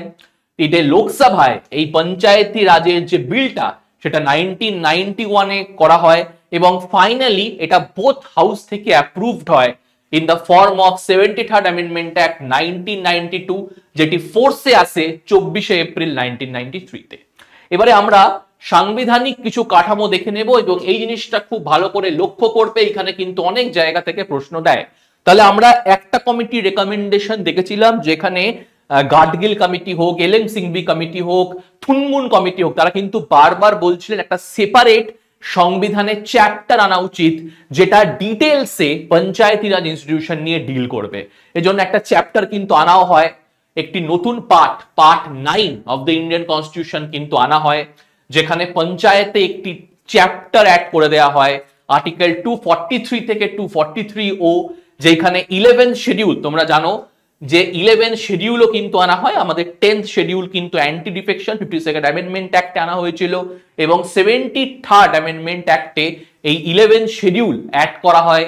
এই 11 শিডিউলে 29টা কাজ পঞ্চায়েতকে পারফর্ম করতে বলা হয়, যেটার কথা বলা রয়েছে আর্টিকেল 243 জি-তে। এবার আমরা 73rd অ্যামেন্ডমেন্ট অ্যাক্টের যে ফিচার রয়েছে, কিছু কিছু প্রভিশনস এরকম রয়েছে যেটা কিন্তু কম্পালসারি প্রভিশন, আবার কিছু কিছু প্রভিশন এরকম রয়েছে সেটা কিন্তু তোমরা দেখতে পারো ভলেন্টারি প্রভিশন। তাহলে এক এক করে আমরা দেখে নেব এই 73rd অ্যামেন্ডমেন্ট অ্যাক্টের কি কি ফিচার রয়েছে। তাহলে এটি বলছে এটি একটি গ্রাম সভা করার কথা বলা হচ্ছে, যেখানে গ্রাম সভাতে যারা গ্রামের লোকেরা তারাই কিন্তু হচ্ছে এই গ্রাম সভার মেম্বার হবে এবং এই যে গ্রাম সভার মেম্বার হবে সেটা কিন্তু এইটা কিন্তু একটা ভিলেজ অ্যাসেম্বলি, যেইখানে গ্রামের সমস্ত যারা রেজিস্টার ভোটার্স আছে তারা কিন্তু গ্রাম সভার একটি পার্ট হবে। তাহলে এই অ্যাক্টটি কি বলছে, গ্রাম সভা করার কথা বলা হচ্ছে, যেটা কিন্তু একদম গ্রাসরুট লেভেলে foundation of the Panchayati Raj system, যেখানে বলা হচ্ছে যে এইটা যারা সেই গ্রামের রেজিস্টার্ড ভোটার্স যারা ভোট দেবে তারা কিন্তু এই ভিলেজ অ্যাসেম্বলির পার্ট হবে এবং এই ভিলেজ অ্যাসেম্বলি কনসিস্ট হচ্ছে সব রেজিস্টার ভোটারদেরকে নিয়ে সেই পঞ্চায়েতের বা সেই গ্রামের। তাছাড়া দেখো 3 টায়ার যে সিস্টেমটা বারবারই আমরা দেখেছিলাম যে সবকটা কমিটি কিন্তু বলছিল, এই যে 3 টায়ার স্ট্রাকচারেও কিন্তু এই 73rd অ্যামেন্ডমেন্ট অ্যাক্টেও এই 3 টায়ার স্ট্রাকচারই করা হলো, যেখানে ভিলেজ লেভেলে রয়েছে আমাদের একটি পঞ্চায়েতের টায়ার, ইন্টারমিডিয়েট লেভেলে বা ব্লক লেভেলে রয়েছে একটি পঞ্চায়েতের টায়ার এবং ডিস্ট্রিক্ট লেভেলে কিন্তু একটি রয়েছে পঞ্চায়েতের টায়ার। এই যে 3টে যে টায়ার রয়েছে এর যে মেম্বাররা রয়েছে তারা কিন্তু দেখো মানুষের দ্বারা ডাইরেক্টলি ইলেক্টেড। কি বললাম, এই যে 3টে tier of Panchayati Raj system রয়েছে ভিলেজ লেভেলে, ইন্টারমিডিয়েট লেভেলে এবং ডিস্ট্রিক্ট লেভেলে, তারা কিন্তু সরাসরি মানুষের দ্বারা directly elected by the people. সেই যে পঞ্চায়েতের যারা লোকরা রয়েছে যারা ইলেকশনে পার্টিসিপেট করতে পারে, যারা ভোট দিতে পারে, তারাই কিন্তু ভোটের দ্বারা এই যে ভিলেজ, ইন্টারমিডিয়েট, ডিস্ট্রিক্ট লেভেলের যারা মেম্বার তাদেরকে কিন্তু জিতিয়ে আনবে। কিন্তু পরবর্তীকালে যে চেয়ারপারসন, তোমরা জানো এই চেয়ারপারসনস কিন্তু রয়েছে ইন্টারমিডিয়েট লেভেলে এবং ডিস্ট্রিক্ট লেভেলে। এই যে চেয়ারপারসন এরা কিন্তু আবার ইনডাইরেক্টলি ইলেক্ট হচ্ছে। তাহলে খুব ভালো করে এই জিনিসটা কিন্তু মাথায় রাখতে হবে। কি বললাম, গ্রাম সভা কি, গ্রাম সভা হচ্ছে একটি পঞ্চায়েতি এলাকায় বা একটি গ্রামে সকল সদস্য যারা ভোট দিতে পারবে তারা হচ্ছে গ্রাম সভার মেম্বার। এই গ্রাম সভার যারা মেম্বার রয়েছে তারাই কিন্তু ডাইরেক্টলি ইলেকশনে পার্টিসিপেট করবে এবং এই যে তিনটে লেভেল অফ টায়ার রয়েছে ভিলেজ, ইন্টারমিডিয়েট, ডিস্ট্রিক্ট লেভেলে যারা মেম্বার্স রয়েছে তাদেরকে কিন্তু ডাইরেক্টলি ইলেক্টেড করবে সেই পঞ্চায়েতের লোকেরা। কিন্তু এই যে চেয়ারপারসন রয়েছে, এই চেয়ারপারসন কিন্তু রয়েছে আমার ইন্টারমিডিয়েট লেভেলে মানে ব্লক লেভেলে এবং ডিস্ট্রিক্ট লেভেলে। এই ব্লক লেভেলে, ডিস্ট্রিক্ট লেভেলে যে সামলাচ্ছে, যে চেয়ারপারসন, সে কিন্তু আবার ইনডাইরেক্টলি ইলেক্টেড। আসলে হচ্ছেটা কি, বেসিক্যালি আমি এটা ভিলেজ লেভেলে তোমাদেরকে কনটেক্সটে বোঝাচ্ছি। গ্রাম সভা মানে একটি গ্রামের যে পপুলেটেড লোক, তারা ভিলেজ পঞ্চায়েতের যারা মেম্বার তাদেরকে জিতিয়ে আনছে। তাহলে এই ইলেকশনটাকে কি বলা হবে? ডাইরেক্ট ইলেকশন, তাই তো? তার কারণ দেখো, গ্রাম সভার যারা লোকেরা রয়েছে তারাই তো আবার ডাইরেক্টলি ভিলেজ পঞ্চায়েতের প্রতিনিধিদের ইলেক্ট করছে। এই ভিলেজ পঞ্চায়েতের আবার যে লোকেরা রয়েছে তারা কিন্তু চেয়ারপারসনকে ইলেক্ট করছে, সেটা ইন্টারমিডিয়েট লেভেলে হোক এবং ডিস্ট্রিক্ট লেভেলে। তাহলে বুঝতেই পারছো যে ডাইরেক্টলি ইলেক্টেড কিন্তু হচ্ছে ভিলেজ পঞ্চায়েতের লোকেরা, ভিলেজ লেভেলে, ইন্টারমিডিয়েট লেভেলে, ডিস্ট্রিক্ট লেভেলে। তার সাথে সাথে যে চেয়ারপারসন থাকছে ইন্টারমিডিয়েট লেভেলে, ডিস্ট্রিক্ট লেভেলে, সে কিন্তু আবার ইনডাইরেক্টলি ইলেক্ট হচ্ছে। নেক্সট আমি দেখে নেব যে 3 টায়ার পঞ্চায়েতি রাজ সিস্টেম আমাদের করা হলো, যেটা আমি আগেও বললাম, ভিলেজ লেভেলে, ইন্টারমিডিয়েট লেভেলে এবং ডিস্ট্রিক্ট লেভেলে। তার সাথে সাথে যেই রাজ্যের পপুলেশন 20 লাখের বেশি, সেখানে কিন্তু পঞ্চায়েতি রাজ at the intermediate level মানে সেকেন্ডারি লেভেলে বা ব্লক লেভেলে সেই রাজ্যে কিন্তু হবে না। ভালো করে পড়ো। however a state having a population not exceeding 20 lakh may not constitute panchayat at the intermediate level। যেই রাজ্যের পপুলেশন 20 লাখের থেকে বেশি না, 20 লাখের থেকে বেশি না, সেইখানে কিন্তু ইন্টারমিডিয়েট লেভেলে পঞ্চায়েতি রাজ সিস্টেমের গঠন হবে না। আবারও তোমাদেরকে বলছি যে এই যে 73rd অ্যামেন্ডমেন্ট অ্যাক্টের গুরুত্বপূর্ণ ফিচার হচ্ছে 3 টায়ার পঞ্চায়েতি রাজ সিস্টেম। প্রত্যেকটি রাজ্যে এই পঞ্চায়েতি রাজ সিস্টেমকে ডিভাইড করা হচ্ছে 3 ভাবে, ভিলেজ লেভেলে, ইন্টারমিডিয়েট লেভেলে, ডিস্ট্রিক্ট লেভেলে, যাতে কান্ট্রির মধ্যে পঞ্চায়েতি স্ট্রাকচারের মধ্যে পপুলেশনের হিসেবে একটা সামঞ্জস্য থাকে। সেখানে বলা হচ্ছে a state having a population not exceeding 20 lakh, একটি রাজ্য যার পপুলেশন 20 লাখের থেকে বেশি না, সেখানে কিন্তু ইন্টারমিডিয়েট লেভেলে পঞ্চায়েতি রাজ গঠন করা যাবে না। তাহলে এই হচ্ছে আমার 73rd অ্যামেন্ডমেন্ট অ্যাক্টের আরেকটা ফিচার গেল। এবার আমি চলে আসছি reservation of seat, article 243, article 243D। Okay, তাহলে আমরা প্রত্যেকটা পঞ্চায়েতের ক্ষেত্রে দেখেছিলাম বা প্রত্যেকটা কমিশন কমিটির ক্ষেত্রে দেখেছিলাম, সেখানে কিন্তু একটা রিজার্ভেশনের কথা বলা হচ্ছিল। তারই ভিত্তিতে এসসি এসটিদের জন্য সিট রিজার্ভ থাকছে তাদের পপুলেশন অনুযায়ী, এবং ওমেনদের জন্য 1/3 সিট কিন্তু রিজার্ভ থাকছে। 1/3 সিট রিজার্ভ থাকছে ওমেনদের জন্য, এবং এসসি এসটিদের জন্য তাদের পপুলেশনের ভিত্তিতে কিন্তু রিজার্ভেশন থাকছে। তার সাথে সাথে দেখো, এইটা কিন্তু ভলেন্টারি প্রভিশন, মানে এটা কিন্তু কম্পালসারি প্রভিশন, মানে প্রত্যেকটা রাজ্যকে এটা মানতেই হবে। কিন্তু দেখো, এখানে ভলেন্টারি প্রভিশনের কথাও বলা রয়েছে, যেখানে স্টেট লেজিসলেচার ডিসাইড করবে যে রিজার্ভেশন অফ সিট, সেটা চেয়ারপারসনকেও কিন্তু রিজার্ভেশন রাখতে হবে। যে আমি চেয়ারপারসনকে চুজ করলাম, 3-4টে চেয়ারপারসনকে আমি চুজ করে দিলাম, এই যে চেয়ারপারসন হলো, এই চেয়ারপারসনের ক্ষেত্রেও কিন্তু ব্যাকওয়ার্ড ক্লাসের হিসেবে কি করে তাদেরকে সিট দেয়া হবে, রিজার্ভেশন রাখা হবে, এটা কিন্তু ডিসাইড করবে স্টেট লেজিসলেচার। তার সাথে দেখো, নেক্সটে আমি চলে আসছি ডিউরেশন। পঞ্চায়েতি রাজের ডিউরেশন তোমরা বুঝতেই পারছো, 5 বছরের কিন্তু ডিউরেশন রয়েছে একটি পঞ্চায়েতি রাজ। যখনই একটি পঞ্চায়েত ব্যবস্থা গঠন হবে, তাদের কিন্তু 5 বছরের সময়কাল রয়েছে। 5 বছরের পরে ইলেকশনের মাধ্যমে কিন্তু আবার নতুন একটি পঞ্চায়েতি রাজ ইনস্টিটিউশনকে চুজ করা হবে। ডিসকোয়ালিফিকেশন রয়েছে, একটি পঞ্চায়েতের মেম্বার ডিসকোয়ালিফাই হতে পারে যদি রাজ্য সরকার তাকে ডিসকোয়ালিফাই করে ইলেকশনের মাধ্যমে। যদি কোনো একটি ল বানিয়ে রাজ্য সরকার বা স্টেট লেজিসলেচার তাকে ডিসকোয়ালিফাই করতে পারে, এবং তার সাথে সাথে কোনো ডিসকোয়ালিফিকেশনের ক্রাইটেরিয়া যদি রাজ্য সরকার অ্যাড করে এবং সেই ক্রাইটেরিয়ার মধ্যে যদি সেই পঞ্চায়েতের মেম্বার পড়ে যায় তাহলেও কিন্তু সে ডিসকোয়ালিফাই হতে পারে। নেক্সট আমি চলে যাচ্ছি মিনিমাম এজ। তাহলে ইলেকশনে কন্টেস্ট করা, এটাই কিন্তু ভোট দেওয়ার কথা বলছি না, ভোট দেওয়ার তো 18 ইয়ার্স, কিন্তু পঞ্চায়েতের যে ইনস্টিটিউশনস গুলো রয়েছে সেইখানে কন্টেস্ট করার জন্য 21 বছর কিন্তু মিনিমাম এজ হওয়া উচিত। এই ইলেকশন গুলোকে কিন্তু সুপারভাইজ করবে বা কন্ডাক্ট করাবে স্টেট ইলেকশন কমিশন। মাথায় রাখবে যে আমাদের কিন্তু দু রকমের ইলেকশন কমিশন রয়েছে, একটি ইলেকশন কমিশন এবং স্টেট ইলেকশন কমিশন। এই স্টেট ইলেকশন কমিশন কিন্তু সাধারণত পঞ্চায়েত এবং মিউনিসিপ্যালিটির যে ইলেকশন সেটা কিন্তু কন্ডাক্ট করায়। তার সাথে দেখো পাওয়ারস এবং ফাংশনস কিন্তু দেয়া হয়েছে, যেখানে স্টেট লেজিসলেচার তাদের আইনের দ্বারা এই পঞ্চায়েত যে ইনস্টিটিউশনস গুলো আছে তাদেরকে পাওয়ার দেবে, তাদেরকে অথরিটি দেবে, যাতে গ্রামগুলোর উন্নয়ন তারা করতে পারে। এর সাথে দেখো তার সাথে সাথে কিন্তু স্টেট লেজিসলেচার প্ল্যান বা ইকোনমিক ডেভেলপমেন্ট বা সোশ্যাল জাস্টিসের যে প্ল্যানটা সেটাও ডিসাইড করবে।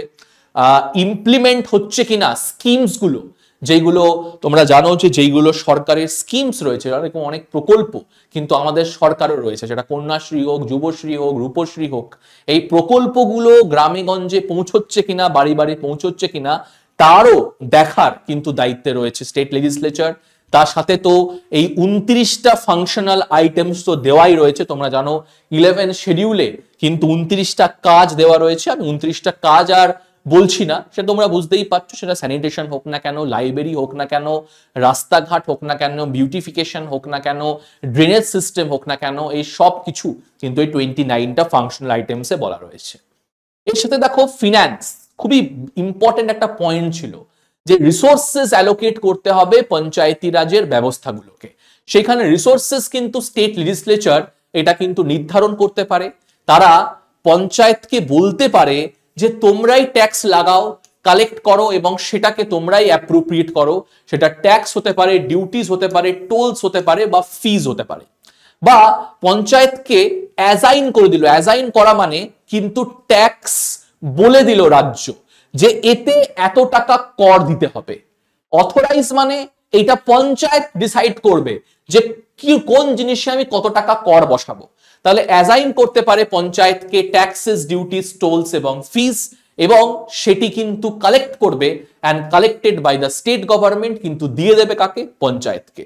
তার সাথে সাথে গ্র্যান্ট ইন এড, যদি কোনো সময় এই পঞ্চায়েতের ব্যবস্থাগুলোকে কোনো সময় যদি এক্সট্রা ফান্ড যদি অ্যালোকেট করতে হয় তাহলে সেটা কিন্তু রাজ্য সরকার করবে গ্র্যান্টের দ্বারা। তাহলে কি বললাম? অথরাইজ, প্রথম পঞ্চায়েত নিজেই কর লাগাতে পারে, কালেক্ট করতে পারে, অ্যাপ্রোপ্রিয়েট করতে পারে। অ্যাসাইন, অ্যাসাইন মানে করটা লাগাচ্ছে কিন্তু রাজ্য সরকার, রাজ্য সরকার কালেক্ট করে করের টাকাগুলো কিন্তু কিছু কিছু দিয়ে দিচ্ছে পঞ্চায়েতকে, এবং গ্র্যান্টের দ্বারা যেটা কনসোলিডেটেড ফান্ড অফ স্টেট থেকে আসবে পঞ্চায়েতদেরকে কিন্তু গ্র্যান্টও দিতে পারে। তার সাথে দেখো ফিনান্স কমিশন, গভর্নর প্রত্যেক 5 বছর অন্তর অন্তর ফিনান্স কমিশন অ্যাপয়েন্ট করবে, যাতে পঞ্চায়েত ব্যবস্থাগুলো ফিনান্সিয়ালি কতটা স্ট্রং আছে বা আরো ডিস্ট্রিবিউশন অফ ট্যাক্স কি করে করা যায় তার রেকমেন্ডেশন কিন্তু দেবে finance commission, state finance commission. প্রত্যেকটা অ্যাকাউন্টের অডিট হবে, স্টেট লিজিসলেচার বলে দেবে যে অডিটের প্রক্রিয়া কি হবে। তার সাথে দেখো প্রেসিডেন্ট কি এই ইউনিয়ন, কিছু ইউনিয়ন টেরিটরির ক্ষেত্রে কিন্তু এক্সেপশনস রয়েছে, এটি প্রেসিডেন্ট ডিসাইড করবে যে 73rd অ্যামেন্ডমেন্ট অ্যাক্ট ইউনিয়ন টেরিটরিতে লাগু হবে কিনা, বা যদি লাগু হয় তাহলে কিছু মডিফিকেশন, কিছু চেঞ্জেস কিন্তু প্রেসিডেন্ট করতে পারে এই 73rd অ্যামেন্ডমেন্ট অ্যাক্টের ক্ষেত্রে। তার সাথে সাথে দেখে নাও কিছু রাজ্য এবং কিছু এরিয়া এই 73rd অ্যামেন্ডমেন্ট অ্যাক্টের থেকে কিন্তু এক্সটেম্পটেড, বাদ। কি কি বাদ দেখে নাও। তাহলে এটি অ্যাপ্লাই হবে না কোথায় কোথায়? নাগাল্যান্ড, মিজোরাম এবং মেঘালয়াতে কিন্তু এই 73rd অ্যামেন্ডমেন্ট লাগু হবে না। তাছাড়াও দেখো আমাদের যে শিডিউল এরিয়া এবং শিডিউল ট্রাইব রয়েছে, 5th শিডিউলে তোমরা দেখতে পারবে এই শিডিউল এরিয়া, শিডিউল ট্রাইব নিয়ে বলা আছে। তাহলে শিডিউল ট্রাইব এবং শিডিউল এরিয়াতেও এই 73rd অ্যামেন্ডমেন্ট লাগু হবে না। তার সাথে দেখো হিল এরিয়াস অফ মণিপুর যেখানে ডিস্ট্রিক্ট কাউন্সিল রয়েছে সেখানে লাগু হবে না, এবং দার্জিলিং ডিস্ট্রিক্ট যেখানে দার্জিলিং গোর্খা হিল কাউন্সিল রয়েছে সেইখানেও কিন্তু 73rd অ্যামেন্ডমেন্ট অ্যাক্ট লাগু করা যাবে না। আচ্ছা, bar to interference by the court তার মানে কি? তার মানে এই যে ইলেকশন পিটিশন তোমরা একটা দেখেছিলে জুডিশিয়াল ট্রিবিউনালস করা, এই 73rd অ্যামেন্ডমেন্ট অ্যাক্টে কিন্তু সেইটাকেই স্বীকৃতি দেওয়া হচ্ছে। কিসের মাধ্যমে? বলছে it lays down that no election to any panchayat is to be question.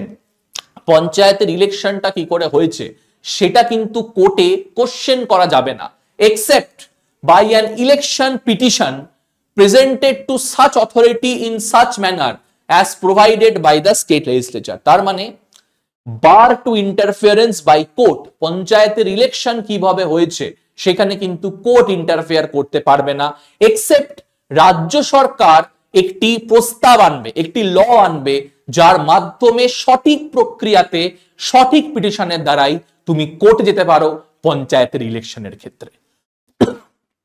Next আমি দেখে নেব যে কোথায় কোথায় এই প্র্যাকটিস গুলোকে আরো ভালোভাবে চিহ্নিত করে করা হয়েছে এটা একটু দেখে নেব। তাহলে দেখো, আন্ধ্রপ্রদেশে এই ভিলেজ সেক্রেটারিয়েট কে কিন্তু ইন্ট্রোডিউস করা হয়েছে যাতে ডেমোক্রেসির পার্টিসিপেশন আরো ভালো করে হতে পারে।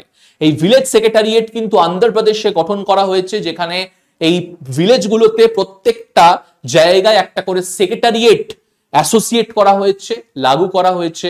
এই সেক্রেটারিয়েটের কাজ কি? যাতে গ্রামের লোকেরা পার্টিসিপেশন আরো ভালোভাবে করতে পারে, তাদের সাথে কোঅর্ডিনেশন করা। তার সাথে দেখো, কর্ণাটকা একটি সেপারেট বিউরোক্রেটিক ক্যাডার করেছে পঞ্চায়েতি রাজ ইনস্টিটিউশনকে, যাতে যারা ইলেক্টেড রিপ্রেজেন্টস রয়েছে তারা যাতে কাজ ভালোভাবে করতে পারে। তার সাথে কেরালা কিন্তু নাম্বার 1 পঞ্চায়েত ডেভেলপমেন্ট ইন্ডেক্সে, যেখানে 2014-15-তে সব থেকে বেশি পঞ্চায়েতের ডেভেলপমেন্টের উন্নয়নের কাজ কিন্তু কেরালা সরকার করেছে। এবং স্টেট এবং রাজস্থান এবং Haryana have set minimum qualification কিন্তু সেট করে দিয়েছে পঞ্চায়েতের ক্ষেত্রে ইলেকশনে দাঁড়ানোর ক্ষেত্রে। তাহলে তোমরা বুঝতেই পারছো যে এই প্র্যাকটিসের দ্বারা পঞ্চায়েত ইনস্টিটিউশনকে কিন্তু আরো বেশি স্ট্রং করা হচ্ছে। এবার আমরা পঞ্চায়েত নিয়ে কিন্তু যাবতীয় আলোচনা বা বিষয় আমরা কিন্তু ডিসকাস করলাম। এবারে আমরা ঢুকে যাচ্ছি, আমরা এতক্ষণ আলোচনা করলাম কিন্তু রুরাল সেলফ ডেভেলপমেন্ট ইনস্টিটিউশনস নিয়ে।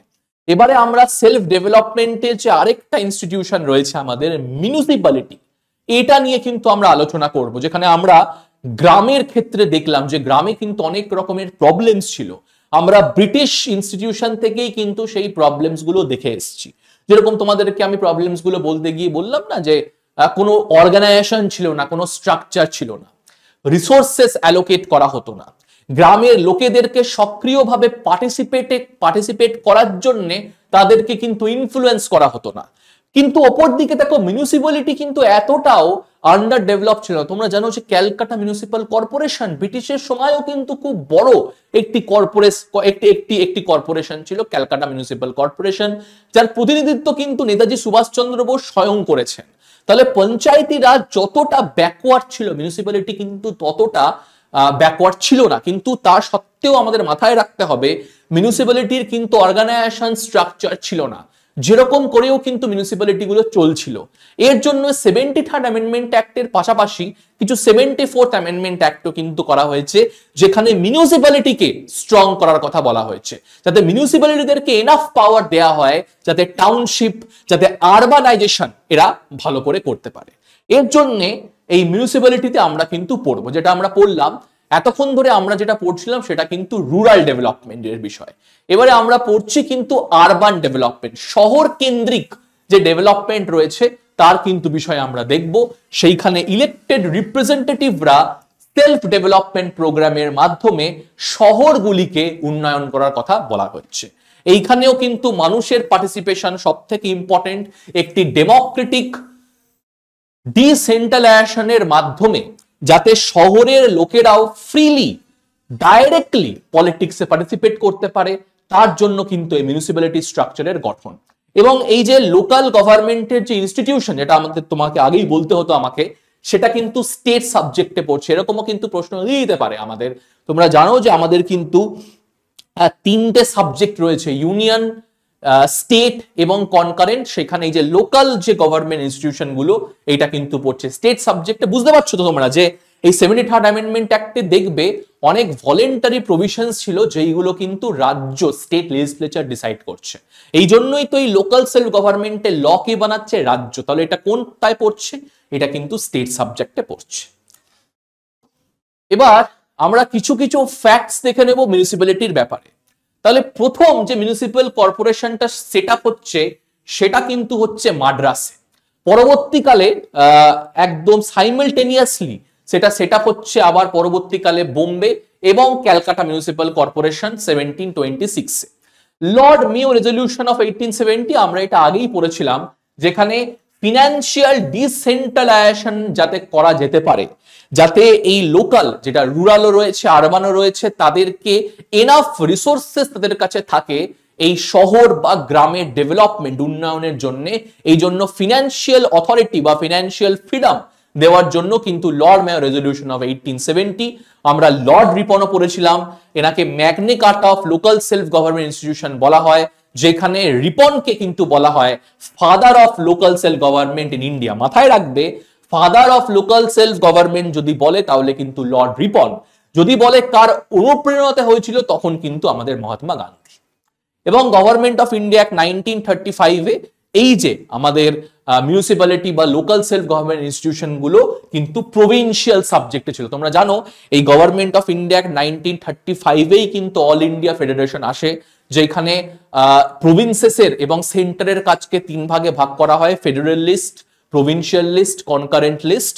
তো এই লোকাল সেলফ গভর্নমেন্টটা কিন্তু সেই সময় প্রভিন্সিয়াল লিস্টের একটি সাবজেক্ট ছিল এবং এখনো আছে। নেক্সট আমি হিস্ট্রি এবং ব্যাকগ্রাউন্ড চলে যাচ্ছি। আমরা পঞ্চায়েতের ক্ষেত্রে মনে আছে দেখেছিলাম 64th অ্যামেন্ডমেন্ট অ্যাক্টের দ্বারা রাজীব গান্ধী প্রথম চেষ্টা করেছিলেন পঞ্চায়েতি ব্যবস্থাকে সংবিধানে অ্যাড করার। কিন্তু আমরা দেখব যে রাজীব গান্ধী কিন্তু শুধু পঞ্চায়েত ব্যবস্থাই না, তিনি কিন্তু মিউনিসিপ্যালিটিও চেষ্টা করেছিলেন সংবিধানে অ্যাড করার জন্য। তার জন্য তিনি এই 65th অ্যামেন্ডমেন্ট অ্যাক্ট কিন্তু পাশ করেন, যেটাকে নগরপালিকা বিল বলা হয়। অনেকবার এক্সামে এসছে যে নগরপালিকা বিল বা নগরপালিকা, তোমরা জানো যে মিউনিসিপ্যালিটিকেই কিন্তু বলা হচ্ছে। এই নগরপালিকা বিল কে প্রথম ইন্ট্রোডিউস করে? এবং সেম পঞ্চায়েতের মতোই এটা কিন্তু লোকসভাতে পাস হলেও এটা কিন্তু রাজ্যসভাতে পাস করা যায় না। এই জন্য 75th অ্যামেন্ডমেন্ট অ্যাক্টের দ্বারা মিউনিসিপ্যালিটি কিন্তু আমাদের সংবিধানে অ্যাড হয় না। তার পরবর্তীকালে কিন্তু 1990-তে আমি তোমাদের আগেও বলেছি যে ভিপি সিংও চেষ্টা করেন, কিন্তু আলটিমেটলি এটা আবার পিভি নরসিম্হা রাওয়ের নেতৃত্বে 74th অ্যামেন্ডমেন্ট অ্যাক্ট 1992-তে কিন্তু এটিকে পেশ করা হয়, যেটি পাস হয় 1 জুন 1993-তে পিভি নরসিম্হা রাও যখন প্রাইম মিনিস্টার ছিলেন। এই আরবান লোকাল গভর্নমেন্ট ইনস্টিটিউশনের আন্ডারে তিনটে কিন্তু মিনিস্ট্রি পদ রয়েছে। একটা ministry of housing and urban affair, একটি মিনিস্ট্রি অফ ডিফেন্স, এটা হচ্ছে ক্যান্টনমেন্টের জন্য, এবং মিনিস্ট্রি অফ হোম অ্যাফেয়ার্স, এটা হচ্ছে ইউনিয়ন টেরিটরির জন্য। তাহলে এই তিনখানা মিনিস্ট্রি পদ কিন্তু রয়েছে। তোমরা একবার ওই বলবন্ত রায় মেহতাজি কিন্তু একটা রেকমেন্ডেশন দিয়েছিলেন যে মিনিস্টার্স হওয়া উচিত। তাহলে এই জিনিসটা কিন্তু মিউনিসিপ্যালিটির ক্ষেত্রে করা হলো। তার সাথে আমরা দেখে নেব যে 74th অ্যামেন্ডমেন্ট অ্যাক্টের কি কি ফিচার রয়েছে। আমরা 73rd অ্যামেন্ডমেন্ট অ্যাক্টের ক্ষেত্রে দেখেছিলাম একটি সংবিধানে নতুন চ্যাপ্টার অ্যাড করা হলো, একটি নতুন শিডিউল 11 শিডিউল অ্যাড করা হলো, একটি নতুন পার্ট অ্যাড করা হলো, পার্ট 9। মিউনিসিপ্যালিটির ক্ষেত্রেও কিন্তু সেম পার্ট 9A অ্যাড করা হলো, যেখানে আর্টিকেল 243P থেকে 243ZG কিন্তু মিউনিসিপ্যালিটি নিয়ে ডিসকাস করছে। একটি নতুন শিডিউল 12 শিডিউল অ্যাড করা হলো এবং 12 শিডিউলকে 18টা কাজ করতে বলা হলো, এটাও মাথায় রাখবে, এবং সেটি ডিল করছে আর্টিকেল 243W-তে। এবারে আমরা 73rd অ্যামেন্ডমেন্ট অ্যাক্টের কিন্তু ফিচার্স দেখেছিলাম। এবারে আমরা 74th অ্যামেন্ডমেন্ট অ্যাক্টের কিন্তু কিছু কিছু ফিচার্স দেখে নেব। তাহলে দেখো, আমরা পঞ্চায়েতের ক্ষেত্রে কিন্তু একটি দেখেছিলাম 3 টায়ার স্ট্রাকচার। মিউনিসিপ্যালিটির ক্ষেত্রেও কিন্তু আমরা সেমটা লক্ষ্য করতে পারছি। প্রথম দেখো নগর পঞ্চায়েত। আচ্ছা, নগর পঞ্চায়েত কি জিনিস? নগর পঞ্চায়েত যেই এরিয়াটা এখন রুরাল রয়েছে কিন্তু এটা আস্তে আস্তে চেঞ্জ হচ্ছে, ট্রানজিশন হচ্ছে আরবানের দিকে, মানে শহর কিন্তু হচ্ছে। তার মানে এরিয়া যেটা এখন রুরাল রয়েছে বাট ট্রানজিশন হচ্ছে আরবানে, সেইগুলোকে বলা হচ্ছে নগর পঞ্চায়েত। আচ্ছা, মিউনিসিপ্যাল কাউন্সিল এটা হচ্ছে স্মল যে শহর রয়েছে তার ক্ষেত্রে, এবং মিউনিসিপ্যাল কর্পোরেশন হচ্ছে লার্জ আরবান এরিয়ার ক্ষেত্রে, যেরকম আমরা দেখেছিলাম Calcutta municipal corporation, Bombay municipal corporation, যে মেট্রোপলিটন শহরগুলো আছে সেইগুলোর ক্ষেত্রে কিন্তু মিউনিসিপ্যাল কর্পোরেশন, এবং মিউনিসিপ্যাল কাউন্সিল স্মল আরবান এরিয়াতে।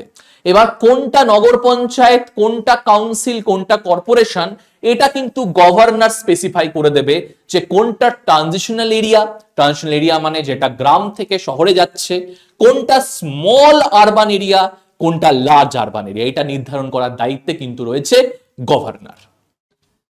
এবারে আমি চলে আসছি কম্পোজিশন। আমরা পঞ্চায়েতের ক্ষেত্রে কিন্তু যে কম্পোজিশনটা দেখেছিলাম যে ডাইরেক্ট ইলেকশন তিনটে লেভেলে হচ্ছে, কিন্তু চেয়ারপারসনরা কিন্তু ইনডাইরেক্টলি ইলেক্টেড হচ্ছে। এই কম্পোজিশন আমরা তোমরা দেখো যে এই all the members of the municipality যত মেম্বার রয়েছে তারা কিন্তু ডাইরেক্টলি ইলেক্টেড হচ্ছে। খুব ভালো করে এটা তোমরা আরো বেশি কানেক্ট করতে পারবে আমি আশা করি, কারণ পঞ্চায়েতের যে ইলেকশন প্রসেসটা চেয়ারম্যানের, সেটা তো অনেক সময় স্টেট লেজিসলেচার ডিসাইড করে। এটা তোমরা আরো ভালো করে আমি সিম্পলিফাই করে তোমরা বুঝতে পারবে। দেখো তাহলে মিউনিসিপ্যালিটির যে যত মেম্বার রয়েছে তারা কিন্তু ডাইরেক্টলি আমাদের দ্বারা ইলেক্টেড হচ্ছে। একবার তোমরা এই শব্দটা কোথাও না কোথাও শুনেছো, ওয়ার্ড। দেখবে যে প্রত্যেকটা শহরে কিন্তু এমন করেই টেরিটরিটাকে ডিভাইড করা হয়েছে যেইখানে টেরিটরির যে পপুলেশন সেটা যাতে এক হোক। এই যে টেরিটরিকে ডিভাইড করা হয়েছে, এই টেরিটরিকে ডিভাইড করে এই নামগুলো দেয়া হয়েছে ওয়ার্ড। এই ওয়ার্ডের পপুলেশন সাইমালটেনিয়াসলি বা বলতে পারো পপুলেশন কিন্তু মোটামুটি এক সব জায়গায়, মানে এমন না যে একটা ওয়ার্ডের 1000 পপুলেশন, একটা ওয়ার্ডের 1 লাখ পপুলেশন, এমন কিন্তু তোমরা দেখতে পাবে না। তাহলে প্রত্যেকটা ইলেকটোরাল যে কনস্টিটিউয়েন্সি রয়েছে, টেরিটোরিয়াল যে কনস্টিটিউয়েন্সি রয়েছে, সেটা পপুলেশনের ভিত্তিতে ডিভাইড করা হয়েছে ওয়ার্ডে। আমরা যারা ওয়ার্ডের বাসিন্দা তারা প্রত্যেকটা ওয়ার্ড থেকে, সেটা মিউনিসিপ্যাল কাউন্সিল হোক না কেন, কর্পোরেশন হোক না কেন, কর্পোরেশনের ক্ষেত্রে কর্পোরেশন, কাউন্সিলের ক্ষেত্রে কাউন্সিল, আমি কাউন্সিলই ধরে এখানে এগোচ্ছি। তাহলে প্রত্যেকটা ওয়ার্ড থেকে আমরা কিন্তু একজন মিউনিসিপ্যালিটির লোককে ইলেক্ট করি, তাদেরকে কি বলা হয়? কাউন্সিলর্স। কি বলা হয়? কাউন্সিলর্স। এই যে কাউন্সিলর্স এরা কিন্তু ডাইরেক্টলি ইলেক্টেড ওয়ার্ডের যারা মেম্বার্স রয়েছে, মানে ওয়ার্ডের মেম্বার কারা? ওয়ার্ডের মেম্বার হচ্ছে সেই টেরিটরির লোকেরা হচ্ছে ওয়ার্ডের মেম্বার। তাহলে এই প্রত্যেকটা ওয়ার্ড থেকে আমরা কিন্তু ডাইরেক্টলি ইলেক্ট করছি মিউনিসিপ্যালিটির রিপ্রেজেন্টেটিভকে। এবার এই যে যারা মিউনিসিপ্যালিটি রিপ্রেজেন্টেটিভ বা লোকাল কাউন্সিলর্স, এরা কিন্তু আবার নিজেদের মধ্যে ভোটিং করে চুজ করছে মেয়রকে। কর্পোরেশনের ক্ষেত্রে, কাউন্সিলের ক্ষেত্রে সেটার নাম পাল্টে যায়, কোনো কোনো সময় প্রেসিডেন্ট ডাকতে পারো, কোনো কোনো সময় কিন্তু আবার চেয়ারম্যানও ডাকতে পারো। তাহলে বুঝতেই পারছো যে all the members of the municipality directly elected হচ্ছে মানুষের দ্বারা, people of the municipal area, যেটাকে ওয়ার্ডে বলা হচ্ছে।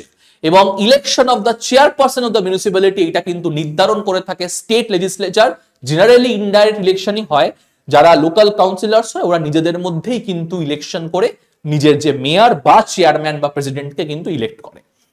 যেখানে কিন্তু স্পেশাল রিপ্রেজেন্টেটিভসও রয়েছে, যারা নলেজ, স্পেশাল নলেজ রয়েছে বিউটিফিকেশনে, স্পেশাল নলেজ রয়েছে টাউন ডেভেলপমেন্টে, স্পেশাল ইঞ্জিনিয়ার্স রয়েছে, তারাও কিন্তু মিউনিসিপ্যালিটির সদস্য হতে পারে।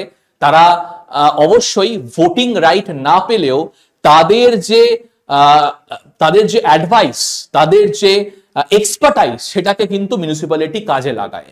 তাছাড়াও দেখো ওয়ার্ড কমিটি কিন্তু রয়েছে, consisting of one or more ward having a population of 3 lakh or more. 2-3টে ওয়ার্ডকে নিয়ে যার পপুলেশন 3 লাখের থেকে বেশি, ওয়ার্ড কমিটিও কিন্তু গঠন করা হচ্ছে। এই ওয়ার্ড কমিটির কম্পোজিশন এবং তাদের টেরিটোরিয়াল এরিয়া কি হবে সেটা কিন্তু ডিটারমাইন করবে স্টেট লেজিসলেচার।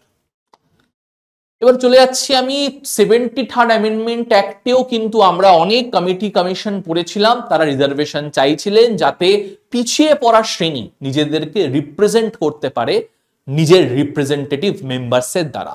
তেমনি মিউনিসিপ্যালিটিতেও কিন্তু রয়েছে রিজার্ভেশন অফ সিট 243T তে, যারা এসসি এসটি তাদের সিট রিজার্ভ থাকবে তাদের পপুলেশন অনুযায়ী।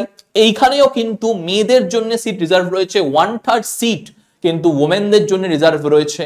ডিউরেশন অফ মিউনিসিপ্যালিটি কিন্তু একদম পঞ্চায়েতের মতনই 5 বছর, 5 ইয়ার্স কিন্তু এর ডিউরেশন রয়েছে। তার সাথে দেখে নাও ডিসকোয়ালিফিকেশনও রয়েছে। ডিসকোয়ালিফিকেশন কি করে হবে মিউনিসিপ্যালিটিতে সেটাও কিন্তু ডিসাইড করবে স্টেট লেজিসলেচার। স্টেট লেজিসলেচার ইলেকশনসে যদি ইলেকশনের সময় কোনো রকম ল অবমাননা করা হয় বা কোনো রকম ল যদি কোনো পলিটিক্যাল পার্টি বা পলিটিক্যাল পার্টির রিপ্রেজেন্টেটিভ ভেঙে দেয় তাহলে তারা ডিসকোয়ালিফাই হতে পারে। কোনো একটি লয়ের আন্ডারে যদি স্টেট লেজিসলেচার কোনো একটি ল পাস করে এবং সেই লয়ের আন্ডারে যদি কোনো রিপ্রেজেন্টেটিভ পড়ে যায় তাহলে সে ডিসকোয়ালিফাই হতে পারে। এবং তার সাথে সাথে কিন্তু যদি কোনো ডিসকোয়ালিফিকেশনের ক্রাইটেরিয়া থাকে সেটাও নির্ধারণ করবে স্টেট লেজিসলেচার। মিনিমাম এজ এই পঞ্চায়েতে 21 years to be minimum age for participation to panchayat and municipality. Okay, তাহলে মিনিমাম এজও কিন্তু এইখানে কিন্তু 21 ইয়ার্স। এবার দেখো state election commission for each state. আমি তোমাদেরকে বলেছিলাম যে এই যে ইলেকশনস হচ্ছে মিউনিসিপ্যালিটিতে বা পঞ্চায়েতে সেইটা কিন্তু নির্ধারণ করবে কে? স্টেট ইলেকশন কমিশন কিন্তু দায়িত্বে রয়েছে যে তারা সুপারভাইজ করবে, কন্ডাক্ট করাবে একটি সম্পূর্ণ নিউট্রাল একটি ইলেকশন, এবং তার দায়িত্বে রয়েছে কিন্তু state election commission. State election commission এই জন্যই বললাম যে পঞ্চায়েত মিউনিসিপ্যালিটি ইলেকশন কন্ডাক্ট করায়, এবং তার সাথে রয়েছে কিন্তু পাওয়ার্স এবং ফাংশন। স্টেট লেজিসলেচার ল বানিয়ে মিউনিসিপ্যালিটিদেরকে এক্সট্রা কাজ দিতে পারে, তাদেরকে অ্যাডিশনাল ফাংশন দিতে পারে। তাছাড়াও কিন্তু আমাদের যে 12th শিডিউল রয়েছে এই 12th শিডিউলে 18টা কাজ কিন্তু মিউনিসিপ্যালিটিকে পারফর্ম করতে বলা হচ্ছে। পঞ্চায়েতের মতোই স্টেট লেজিসলেচার ফিনান্সিয়াল অ্যালোকেশনও কিন্তু করতে পারে, তাদেরকে অথরাইজ করতে পারে মিউনিসিপ্যালিটি কিছু কিছু বিষয়ে কিছু কিছু জিনিসে নিজেই ট্যাক্স লাগু করতে পারে, নিজেই কালেক্ট করতে পারে, নিজেই সেটাকে কিন্তু কাজে লাগাতে পারে। কিছু ট্যাক্স স্টেট রাজ্য সরকার লাগিয়ে দিল, রাজ্য সরকার কালেক্ট করলো কিন্তু দিয়ে দিল মিউনিসিপ্যালিটিদেরকে, এবং মিউনিসিপ্যালিটি কিন্তু গ্র্যান্টও চাইতে পারে রাজ্য সরকারের কাছ থেকে। রাজ্য সরকার বিবেচনা করে সেই গ্র্যান্টটা কনসোলিডেটেড ফান্ড থেকে ক্রেডিট করে দিতে পারে মিউনিসিপ্যালিটি গুলোকে। নেক্সট দেখো ফিনান্স কমিশন। যেরকম আমরা মিউনিসিপ্যালিটির ক্ষেত্রে আমরা পঞ্চায়েতের ক্ষেত্রে দেখেছিলাম, মিউনিসিপ্যালিটির ক্ষেত্রেও কিন্তু প্রত্যেক 5 বছর অন্তর অন্তর গভর্নর স্টেট ফিনান্স কমিশনকে অ্যাপয়েন্ট করছে, যাতে স্টেট ফিনান্স কমিশন রেকমেন্ড করতে পারে যে তাদের যে ডিস্ট্রিবিউশন অফ ট্যাক্সেস কি করে হওয়া উচিত, বা নেক্সট যে ফিনান্সিয়াল রিসোর্সেস গুলো রয়েছে সেগুলো কি করে কাজে লাগানো উচিত। তাছাড়াও দেখে নাও যে স্টেট ফিনান্স কমিশন কিন্তু অডিট, এই যে স্টেট ফিনান্স কমিশন যে রেকমেন্ডেশন দিচ্ছে বা যে ট্যাক্সের টাকাগুলো অ্যালোকেট হচ্ছে সেইগুলো জনগণের জন্য স্পেন্ড হচ্ছে কিনা, সেগুলো কিরকম করে ডেভেলপমেন্টের কাজে লাগছে তার জন্য কিন্তু অডিট করা হবে। অডিটের যে প্রসেসটা কি করে হবে সেটা কিন্তু নির্ধারণ করবে স্টেট লেজিসলেচার। তার সাথে দেখো অ্যাপ্লিকেশন অফ ইউনিয়ন টেরিটরি। এই 74th অ্যামেন্ডমেন্ট একটা ইউনিয়ন টেরিটরিতে লাগু হবে কিনা বা কিরকম এক্সেপশন বা মডিফিকেশনে কোনো চেঞ্জ করে লাগু হবে কিনা সেটা কিন্তু নির্ধারণ করবে প্রেসিডেন্ট। প্রেসিডেন্ট তার জন্য ডাইরেকশন দেবে। কিছু কিছু এরিয়া ক্ষেত্রে 74th অ্যামেন্ডমেন্ট অ্যাক্ট লাগু হবে না, যেরকম শিডিউল এরিয়া এবং শিডিউল ট্রাইবে যে রাজ্যগুলো পড়ছে সেইগুলোতে লাগু হবে না। ডিস্ট্রিক্ট গোর্খা হিল কাউন্সিলে কিন্তু এটি লাগু হবে না, এবং তার সাথে সাথে কিন্তু পার্লামেন্ট এটা নির্ধারণ করতে পারে শিডিউল এরিয়া শিডিউল ট্রাইবের আন্ডারে কি কি এক্সেপশন বা কি কি মডিফিকেশনে এই 74th অ্যামেন্ডমেন্ট অ্যাক্ট লাগু হতে পারে। তাছাড়া দেখো ডিস্ট্রিক্ট প্ল্যানিং কমিটি কিন্তু এস্টাবলিশ করা হবে। এভরি স্টেট এই ডিস্ট্রিক্ট লেভেলে কিন্তু প্ল্যান করার জন্য, প্রিপেয়ার করার জন্য প্রত্যেকটা ডিস্ট্রিক্টের ক্ষেত্রে করে একটা ড্রাফট প্রিপেয়ার করবে, এবং এই ড্রাফটের মাধ্যমেই কিন্তু ডিস্ট্রিক্ট প্ল্যানিং এর কথা লেখা থাকবে। যে ফর এক্সাম্পল আজকে কলকাতার আমি একটি প্ল্যানিং বা ডেভেলপমেন্টের করব, তার জন্য একটা ড্রাফট আমি প্রিপেয়ার করলাম যে কলকাতায় এই জায়গায় আরো বেশি বেশি বিউটিফিকেশন করা উচিত, বা এই জায়গায় ড্রেনেজ সিস্টেম আরো কি করে ভালো করা উচিত, বা বর্ষার জল যেন ভালো করে যাতে বেরিয়ে যেতে পারে তার জন্য কি প্ল্যান করা উচিত। এইটা কিন্তু করবে ডিস্ট্রিক্ট প্ল্যানিং কমিটি। পরবর্তীকালে অবশ্যই এই ড্রাফটটাকে কিন্তু মিউনিসিপ্যালিটিদেরকে দেয়া হবে। মেট্রোপলিটন প্ল্যানিং কমিশন রয়েছে, যেটি মেট্রোপলিটন এরিয়ার ক্ষেত্রে রয়েছে, এখানেও কিন্তু ড্রাফট ডেভেলপমেন্ট প্ল্যান করা হবে। এই ড্রাফট ডেভেলপমেন্ট প্ল্যানের দ্বারাই কিন্তু যে মেট্রোপলিটন শহরগুলো রয়েছে তার প্ল্যানিং কিন্তু করা হবে। তাছাড়া কিন্তু 2/3 মেম্বার অফ দ্য এমপিসি, এই 2/3 যে মেম্বার রয়েছে মিউনিসিপাল কাউন্সিলের বা কর্পোরেশনের, তারা কিন্তু elected member of the municipalities এবং chairperson of the panchayat in the metropolitan area from amongst themselves. Next চলে যাচ্ছি আমি, এইখানেও ইলেকটোরাল যে ম্যাটার্স গুলো রয়েছে, এই ইলেকটোরাল ম্যাটার্স এর ক্ষেত্রেও কিন্তু ইলেকশনের ক্ষেত্রেও কোর্ট ডাইরেক্টলি ইন্টারফেয়ার করতে পারবে না যতক্ষণ না স্টেট লেজিসলেচার লয়ের দ্বারা কোনো কিছু একটি লয়ের দ্বারা নির্ধারণ সেটাকে করে দিচ্ছে। তাহলে সেম একদম পঞ্চায়েতের মতনই। এবারে আমরা যে 3 টায়ার স্ট্রাকচার মিউনিসিপ্যালিটির ক্ষেত্রে পড়েছিলাম, সেইখানে আমরা মিউনিসিপাল কর্পোরেশন এবং মিউনিসিপাল কাউন্সিলকে নিয়ে আলাদাভাবে একটা ডিসকাশন করে নেব। তাহলে দেখো, যেটা আমি বলেছিলাম যে মিউনিসিপাল কর্পোরেশন কিন্তু বিগ সিটিজের ক্ষেত্রে, এই মিউনিসিপাল কর্পোরেশনের 3খানা উইং রয়েছে। প্রথমটাকে বলা হচ্ছে কাউন্সিল, সেটা হচ্ছে ল মেকিং, আইন তৈরি করার একটি council. Standing committee, standing committee council যে আইন বানাবে, যে ডেভেলপমেন্টের জন্য, উন্নয়নের জন্য মিউনিসিপ্যালিটি যে আইন বানাবে সেটাকে ইমপ্লিমেন্ট করবে। এবং তার সাথে সাথে কিন্তু কমিশনার রয়েছে, কমিশনার কিন্তু সুপারভিশনের দায়িত্বে থাকবে, তিনি চিফ এক্সিকিউটিভ অথরিটি, এই দুজনের কাজকে দেখাশোনা করার জন্য। তার সাথে দেখো, এই যে কাউন্সিলে কিন্তু রয়েছে কাউন্সিলার্সরা, যারা ডাইরেক্টলি আমাদের দ্বারা ইলেক্টেড হচ্ছে, এবং এই কাউন্সিলার্সদেরকে হেড করবে কে? মেয়র। ঠিক আছে, এবং আমরা এবারে এক এক করে দেখে নেব যে মিউনিসিপাল কর্পোরেশনে দেখো কাউন্সিল হচ্ছে ডেলিবারেটিভ, তার মানে কি কাউন্সিলের যারা মেম্বার রয়েছে তারা ডিসকাস করবে, তারা ল বানাবে, যে এই যে 18টা যে কাজ দেয়া হয়েছিল, ফাংশনাল আইটেমস দেয়া হয়েছিল, development of urban area, urban এরিয়ার কি করে ডেভেলপমেন্টের হবে, এর যে গুরুত্বপূর্ণ জিনিসগুলো সেইগুলো কিন্তু ডিসকাস করা হবে কাউন্সিলের মাধ্যমে। কাউন্সিলে থাকবে কারা কারা? কাউন্সিলার্সে থাকছে কিন্তু কাউন্সিলার্সরা এবং কিছু পার্সন যাদেরকে নমিনেট করা হচ্ছে, যাদের এক্সপার্টাইজ নলেজ রয়েছে, যাদের এক্সপার্টাইজ আইডিয়াস রয়েছে যে আরবান প্ল্যানিং বা আরবান ডেভেলপমেন্ট কি করে করতে হয় সেটা। এবং তার সাথে সাথে এই যে কাউন্সিলার্সের যে হেড, সেটা হচ্ছে একজন মেয়র, তাকে অ্যাসিস্ট করার জন্য থাকছে কিন্তু আমাদের ডেপুটি মেয়র। এবং যেটা তোমাদেরকে আমি বলছিলাম যে কাউন্সিলের কাজ কি, মাথায় রাখবে, কাউন্সিলের কাজ হচ্ছে একটি ডিসকাশন করা, ডিবেট করা। এই ডিসকাশন ডিবেটের মাধ্যমে যে ড্রাফট প্রিপেয়ার হচ্ছে, এই ড্রাফট প্রিপারেশন গুলোকে পরবর্তীকালে আইনের দ্বারা, আইন মানে তো স্টেট লেজিসলেটিভ আইন বলছি না, আইন মানে মিউনিসিপ্যালিটির ক্ষেত্রে যে ডেভেলপমেন্ট প্রোগ্রামগুলো, যে প্ল্যানিং গুলো, সেইগুলোর জন্য কিন্তু একটি ড্রাফট প্রিপেয়ার করা, সেই তার জন্য কিন্তু একটি প্ল্যানিং এর খসড়া প্রিপেয়ার করা। এবং এটি কিন্তু রয়েছে কাউন্সিলার্সরা, তোমাদেরকে বললাম আমি, এই কাউন্সিলার্সরা কিন্তু ডাইরেক্টলি আমাদের দ্বারা ইলেক্টেড হচ্ছে, এবং এই কাউন্সিলার্সরা কিন্তু প্রত্যেকটা ওয়ার্ড থেকে কিন্তু কাউন্সিলার্সদেরকে ইলেক্ট করা হচ্ছে। এই কাউন্সিলার্সরাও কিন্তু এই কাউন্সিলের ইম্পর্টেন্ট পার্ট, যারা ডিসকাশন, ডিবেট এবং আইন বানানোর প্রক্রিয়াতে কিন্তু রয়েছে। এবং তোমাদেরকে এইটাও বলেছিলাম আমি যে এই কিছু মেম্বাররা যাদের কিন্তু ইঞ্জিনিয়ার্স, যাদের মিউনিসিপ্যালিটির ব্যাপারে নলেজ রয়েছে, যারা নগর ব্যাপারটা, যাদের ড্রেনেজ সিস্টেমের ব্যাপারে নলেজ রয়েছে, বা 18 ফাংশনাল আইটেম যেটা 12th শিডিউলে দেয়া হয়েছে তার ব্যাপারে নলেজ রয়েছে, তারা কিন্তু এই কিছু পার্সনদেরকে নমিনেট করা হচ্ছে, যারা এক্সপার্টাইজ বা নলেজ এই মিউনিসিপাল অ্যাডমিনিস্ট্রেশনে। এই কাউন্সিলকে চালাচ্ছে মেয়ররা, তার মানে কাউন্সিলার্সদের যখনই মিটিং হবে সেটাকে প্রিসাইড করছে কিন্তু মেয়র। আলটিমেট কিন্তু তার সিগনেচারের দ্বারাই, তার অথরিটির দ্বারাই কিন্তু কাউন্সিলের সমস্ত কাজ অ্যাপ্রুভ করানো হয় বা ডিসমিস করানো হয়। মেয়রকে অ্যাসিস্ট করার জন্য, মেয়রকে হেল্প করার জন্য রয়েছেন কিন্তু একজন ডেপুটি মেয়র।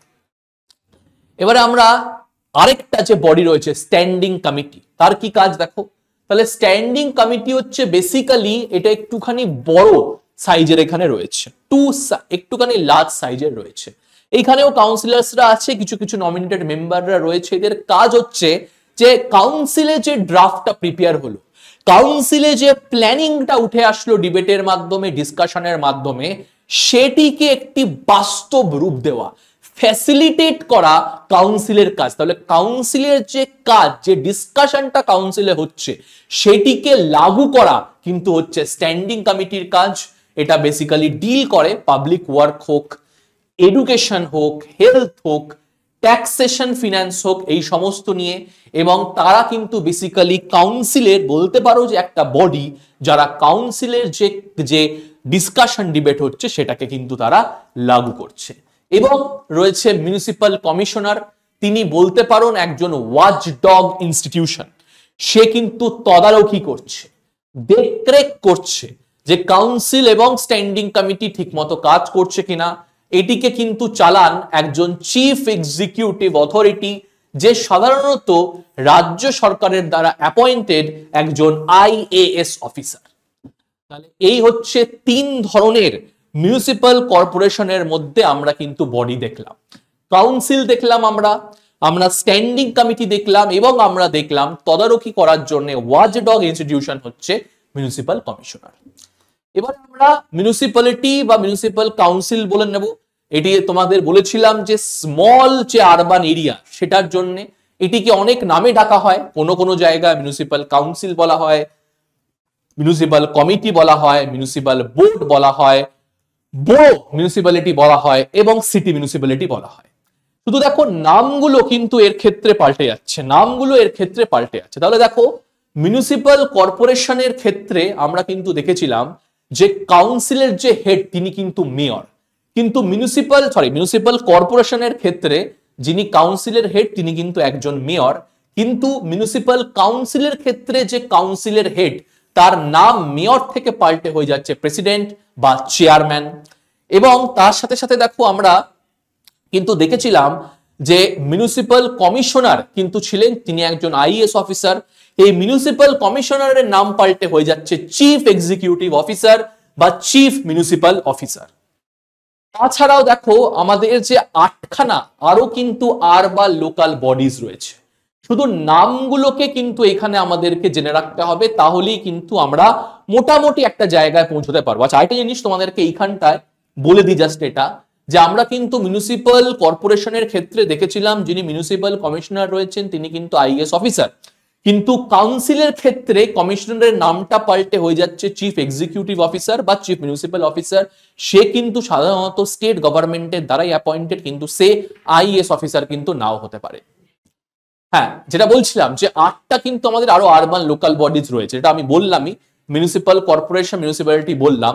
তাছাড়াও কিন্তু আরো 6খানা রয়েছে, notified area committee, town area committee, cantonment board, বুঝতেই পারছো মিলিটারি এরিয়াস গুলোর ক্ষেত্রে ব্যারাকপুর ফর এক্সাম্পল, টাউনশিপ যেখানে নগর উন্নয়ন হয়েছে, পোর্ট ট্রাস্ট, পোর্টের যেগুলো কাছে যে শহরগুলো হয়েছে, স্পেশাল পারপাস এজেন্সি যার জন্য স্পেশালি ডেভেলপ করা হচ্ছে। তাহলে এইগুলো কিন্তু তোমরা একটু মাথায় রাখবে যে মিউনিসিপাল কর্পোরেশন বা মিউনিসিপাল কাউন্সিল ছাড়াও এই 6টা কিন্তু ইনস্টিটিউশন আমাদের রয়েছে। আচ্ছা, নেক্সটে দেখো তোমাদেরকে কিছু কথা বলে দিই যে আরবান গভর্নমেন্টের এখনো কিন্তু কিছু প্রবলেমস এখনো কিন্তু দেখা যাচ্ছে যেগুলো চলছে। সেটা হচ্ছে যে আমি তো তোমাদের বলছিলাম যে পাওয়ারটাকে ডিভলভ করা উচিত, পাওয়ারটাকে সেপারেট করা উচিত, ছড়িয়ে দেওয়া উচিত কিন্তু এই সেলফ গভর্নমেন্ট ইনস্টিটিউশন স্ট্রাকচারকে আরো ইফিশিয়েন্টলি চালানোর জন্য। কিন্তু সেটা কিন্তু অনেক রাজ্য সরকারই কিন্তু এখনো এফেক্টিভ ওয়েতে করতে পারছে না। এটা কিন্তু খুব বড় একটা ডিমেরিটস রয়েছে, আরবান গভর্নমেন্ট ইনস্টিটিউশনগুলো পিছিয়ে পড়ছে। তার সাথে সাথে দেখো এই ফিনান্স কমিশন কিন্তু রেকমেন্ডেশনের ক্ষেত্রে কিন্তু রেকমেন্ডেশন করলেও রাজ্য সরকারগুলো কোনো এফেক্টিভ অ্যাকশন নিচ্ছে না। এজন্য ল্যাক অফ বলতে পারো ইমপ্লিমেন্টেশন, বলতে পারো ল্যাক অফ ইনফ্রাস্ট্রাকচার বলতে পারো, বা যেটা বারবার বলা হচ্ছে যে ফিনান্সিয়াল স্বাধীনতা কিন্তু এই আরবান গভর্নমেন্ট গুলোকে দিতে হবে যাতে শহরের উন্নয়ন করা যেতে পারে। সেখানে কিন্তু এই ফিনান্স কমিশন, ইউনিয়ন ফিনান্স কমিশনও কিন্তু কিছু রেকমেন্ডেশন দিয়েছে, স্টেটও রেকমেন্ডেশন দিয়েছে। এবারে দেখো লো ট্যাক্স অ্যাসেসমেন্ট এবং কালেকশন, যেটা তোমাদেরকে আমি বলছিলাম যে একটা কিন্তু খুব ইম্পর্টেন্ট পয়েন্ট ছিল, যেখানে বলা হচ্ছিল প্রত্যেকটা কমিটি প্রায় বলেছে যে এই মিউনিসিপ্যালিটি বা পঞ্চায়েতগুলোকে কিন্তু ফিনান্সিয়াল রিসোর্সেস দিতে হবে, এনাফ ফিনান্সিয়াল রিসোর্সেস দিতে হবে যাতে তারা ডেভেলপমেন্ট করতে পারে। অনেক সময় কিন্তু এটা দেখা গেছে যে তাদেরকে নয় ট্যাক্স অ্যালোকেশন এর টাকা দেওয়া হচ্ছে না, বা এমন জিনিসে ট্যাক্স অ্যালোকেশন দেওয়া হচ্ছে যেখান থেকে তারা লিভি খুব কম করছে, কালেক্ট খুব কম করছে, কিন্তু সিগনিফিক্যান্ট অ্যামাউন্ট ডেভেলপমেন্টে স্পেন্ড করতে পারছে না। তাহলে স্টেট গভর্নমেন্টগুলোকে কিন্তু এইগুলো দেখতে হবে, যাতে আমি যদি তাদেরকে কম ট্যাক্স কর অ্যাজাইন যদি কম করি, তাহলে তাদেরকে অথরাইজ আমাকে বেশি করতে হবে। তার কারণ এই যে আরবান স্ট্রাকচারের যে মেইন পয়েন্ট, সেটাই কিন্তু দ্বিকেন্দ্রীকরণ। তাহলে আমাকে যদি ডিপেন্ডেন্ট থাকতে হয় স্টেট গভর্নমেন্টের ওপরে, স্টেট লেজিসলেচারের ওপরে, তাহলে কিন্তু একটা প্রবলেম। এই জন্য ট্যাক্সের অ্যালোকেশনটা যাতে ঠিক মতো অ্যালোকেট হতে পারে, যাতে ঠিক মতো অ্যাকাউন্টেবল হতে পারে, এজন্য কিন্তু এমার্জেন্সি, এজন্য কিন্তু স্টেপ নিতে হবে। তার সাথে দেখো প্যারালাল এবং কিন্তু অনেক প্যারালাল বডিজ কিন্তু হয়েছে, হাটকো তোমরা দেখতে পাচ্ছ, বা MHADA, যেখানে যে আরবান ডেভেলপমেন্টের প্ল্যানগুলো রয়েছে, এরা কিন্তু আবার আরবান ডেভেলপমেন্টের প্ল্যান বা ড্রাফট কিন্তু করছে। তার সাথে মিউনিসিপ্যাল কাউন্সিল এবং মিউনিসিপ্যালিটি কিন্তু লোকাল অটোনমি থেকে কিন্তু তাদেরকে কিন্তু অটোনমি দেওয়া হচ্ছে না, তাদেরকে কিন্তু ফ্রিডম দেওয়া হচ্ছে না, যেখানে কর্পোরেশন কাউন্সিল ভালো করে কাজ করতে পারবে। এটাও কিন্তু একটা ইম্পর্টেন্ট ফ্যাক্টর। তাহলে এই প্রবলেমসগুলো কিন্তু এখানে দেখা যাচ্ছে। সে সাথে সাথে কিন্তু ডেভেলপমেন্টের পলিসির মধ্যে ফল্ট রয়েছে, সেখানে যারা ইমপ্রপার প্ল্যানিং হচ্ছে বা পুয়ার ইমপ্লিমেন্টেশন হচ্ছে, বা রেগুলারলি কিন্তু সেখানে প্ল্যানিং হচ্ছে না। মনিটরিং, যে মনিটরিং এর জন্য যে ইনস্টিটিউট বানানো হয়েছিল, মিউনিসিপ্যাল কমিশনার বা চিফ মিউনিসিপ্যাল কমিশনার, এইগুলো কিন্তু তারাও কিন্তু প্রপারলি মনিটর করতে পারছেন না, যার জন্য ইনএফিশিয়েন্ট এবং একটা ইমপ্রপার সিস্টেমের এখানে কিন্তু গঠন হচ্ছে। তাহলে এই হচ্ছে কিন্তু আমার আরবান লেভেলে এই সমস্ত সমস্যা দেখা যাচ্ছে। এর জন্য কিন্তু কিছু আমরা সলিউশনও বার করতে পেরেছি, যেখানে দেখো principal of subsidiary Democratic decentralisation, যেখানে আমরা আরও কিছু ডিসেন্ট্রালাইজেশনের মাধ্যমগুলো কিন্তু আমরা দেখেছি, যেখানে ওম্বুডসম্যান একটি লোকাল বডিকে কনস্টিটিউট করা হয়েছে, যেখানে যদি কোনো রকমের গভর্নমেন্টে যারা রয়েছে তারা যদি কোনো রকমের কাজ না করে, ইনএফিশিয়েন্ট হয়, বা যদি প্রপারলি তারা কাজ পারফর্ম না করতে পারে, তাহলে কিন্তু আমি ওম্বুডসম্যানকে কমপ্লেন করতে পারি। তাছাড়াও দেখো রেকমেন্ডেশন কিন্তু 14th ফিনান্স কমিশন দিয়েছে যে অ্যাডিশনাল এভিনিউ, যাতে অ্যাডিশনাল রিসোর্সেস অ্যালোকেট করা যেতে পারে, যাতে ডাইরেক্টলি ফান্ড পেতে পারে লোকাল ইনস্টিটিউশনগুলো, এই জন্য কিন্তু একটি যেন ডাইরেক্ট তাদেরকে অ্যাভিনিউ বা যাতে তাদেরকে রেভিনিউ দেওয়া হয়, যার মাধ্যমে তারা ফিনান্সিয়াল যে প্রবলেম সেটা সলভ করতে পারে। তার সাথে সাথে স্ট্যান্ডিং কমিটিকে সেপারেট করার কথা বলা হচ্ছে, যে স্ট্যান্ডিং কমিটি যাতে আরো ভালো নিরপেক্ষভাবে কাজ করতে পারে, তাদেরকে কাউন্সিল থেকে যাতে সেপারেট রাখা হয়। ক্লিয়ার ডিলিনেশন অফ দ্য ফাংশন বলা হচ্ছে, যে আরবান গভর্নমেন্টের গুলো যে রয়েছে তারা যাতে প্রপারলি সেপারেটলি কাজ করে, একসাথে যাতে কাজ না করে, যাতে এই লেভেলগুলো এনাফ অথরিটি পায়, এনাফ যাতে ফ্রিডম পায় কাজগুলোকে করার জন্য। তার সাথে সাথে এই যে ইলেক্টেড মেয়র মডেল, যে বোম্বে মডেলটাকে নেওয়া উচিত, যেখানে আমাদের যে মেয়র রয়েছেন তিনি ইনডাইরেক্টলি ইলেক্টেড না হয়ে ডাইরেক্টলি যাতে পিপলদের দ্বারা ইলেক্টেড হতে পারে, এবং মানুষের পার্টিসিপেশন গভর্নেন্সে কিন্তু আরো বাড়াতে হবে। তাছাড়াও ম্যাপিং করা যেতে পারে আরবান লোকাল বডির ক্ষেত্রে, যাতে তিনটে টায়ারের কাজ যাতে একে অপরের সাথে ওভারল্যাপ না করে। ক্রেডিট সিস্টেম কিন্তু দেওয়া যেতে পারে। আমরা এখন অনেক কিছুতেই কিন্তু এই রেটিং সিস্টেম বা ক্রেডিট সিস্টেম চালু করেছি, যেখানে কোন আরবান লোকাল গভর্নমেন্টগুলো ভালো করে কাজ করছে তার জন্য কিন্তু আমি ক্রেডিট দিতে পারবো, বা আমি কিছু একটা তাদেরকে অ্যাপ্রিসিয়েট করতে পারবো, যেখানে মিউনিসিপ্যাল বন্ডসও ক্রিয়েট করার কথা বলা হচ্ছে, থার্ড পার্টিকে দিয়ে দেওয়ার কথা বলা হচ্ছে।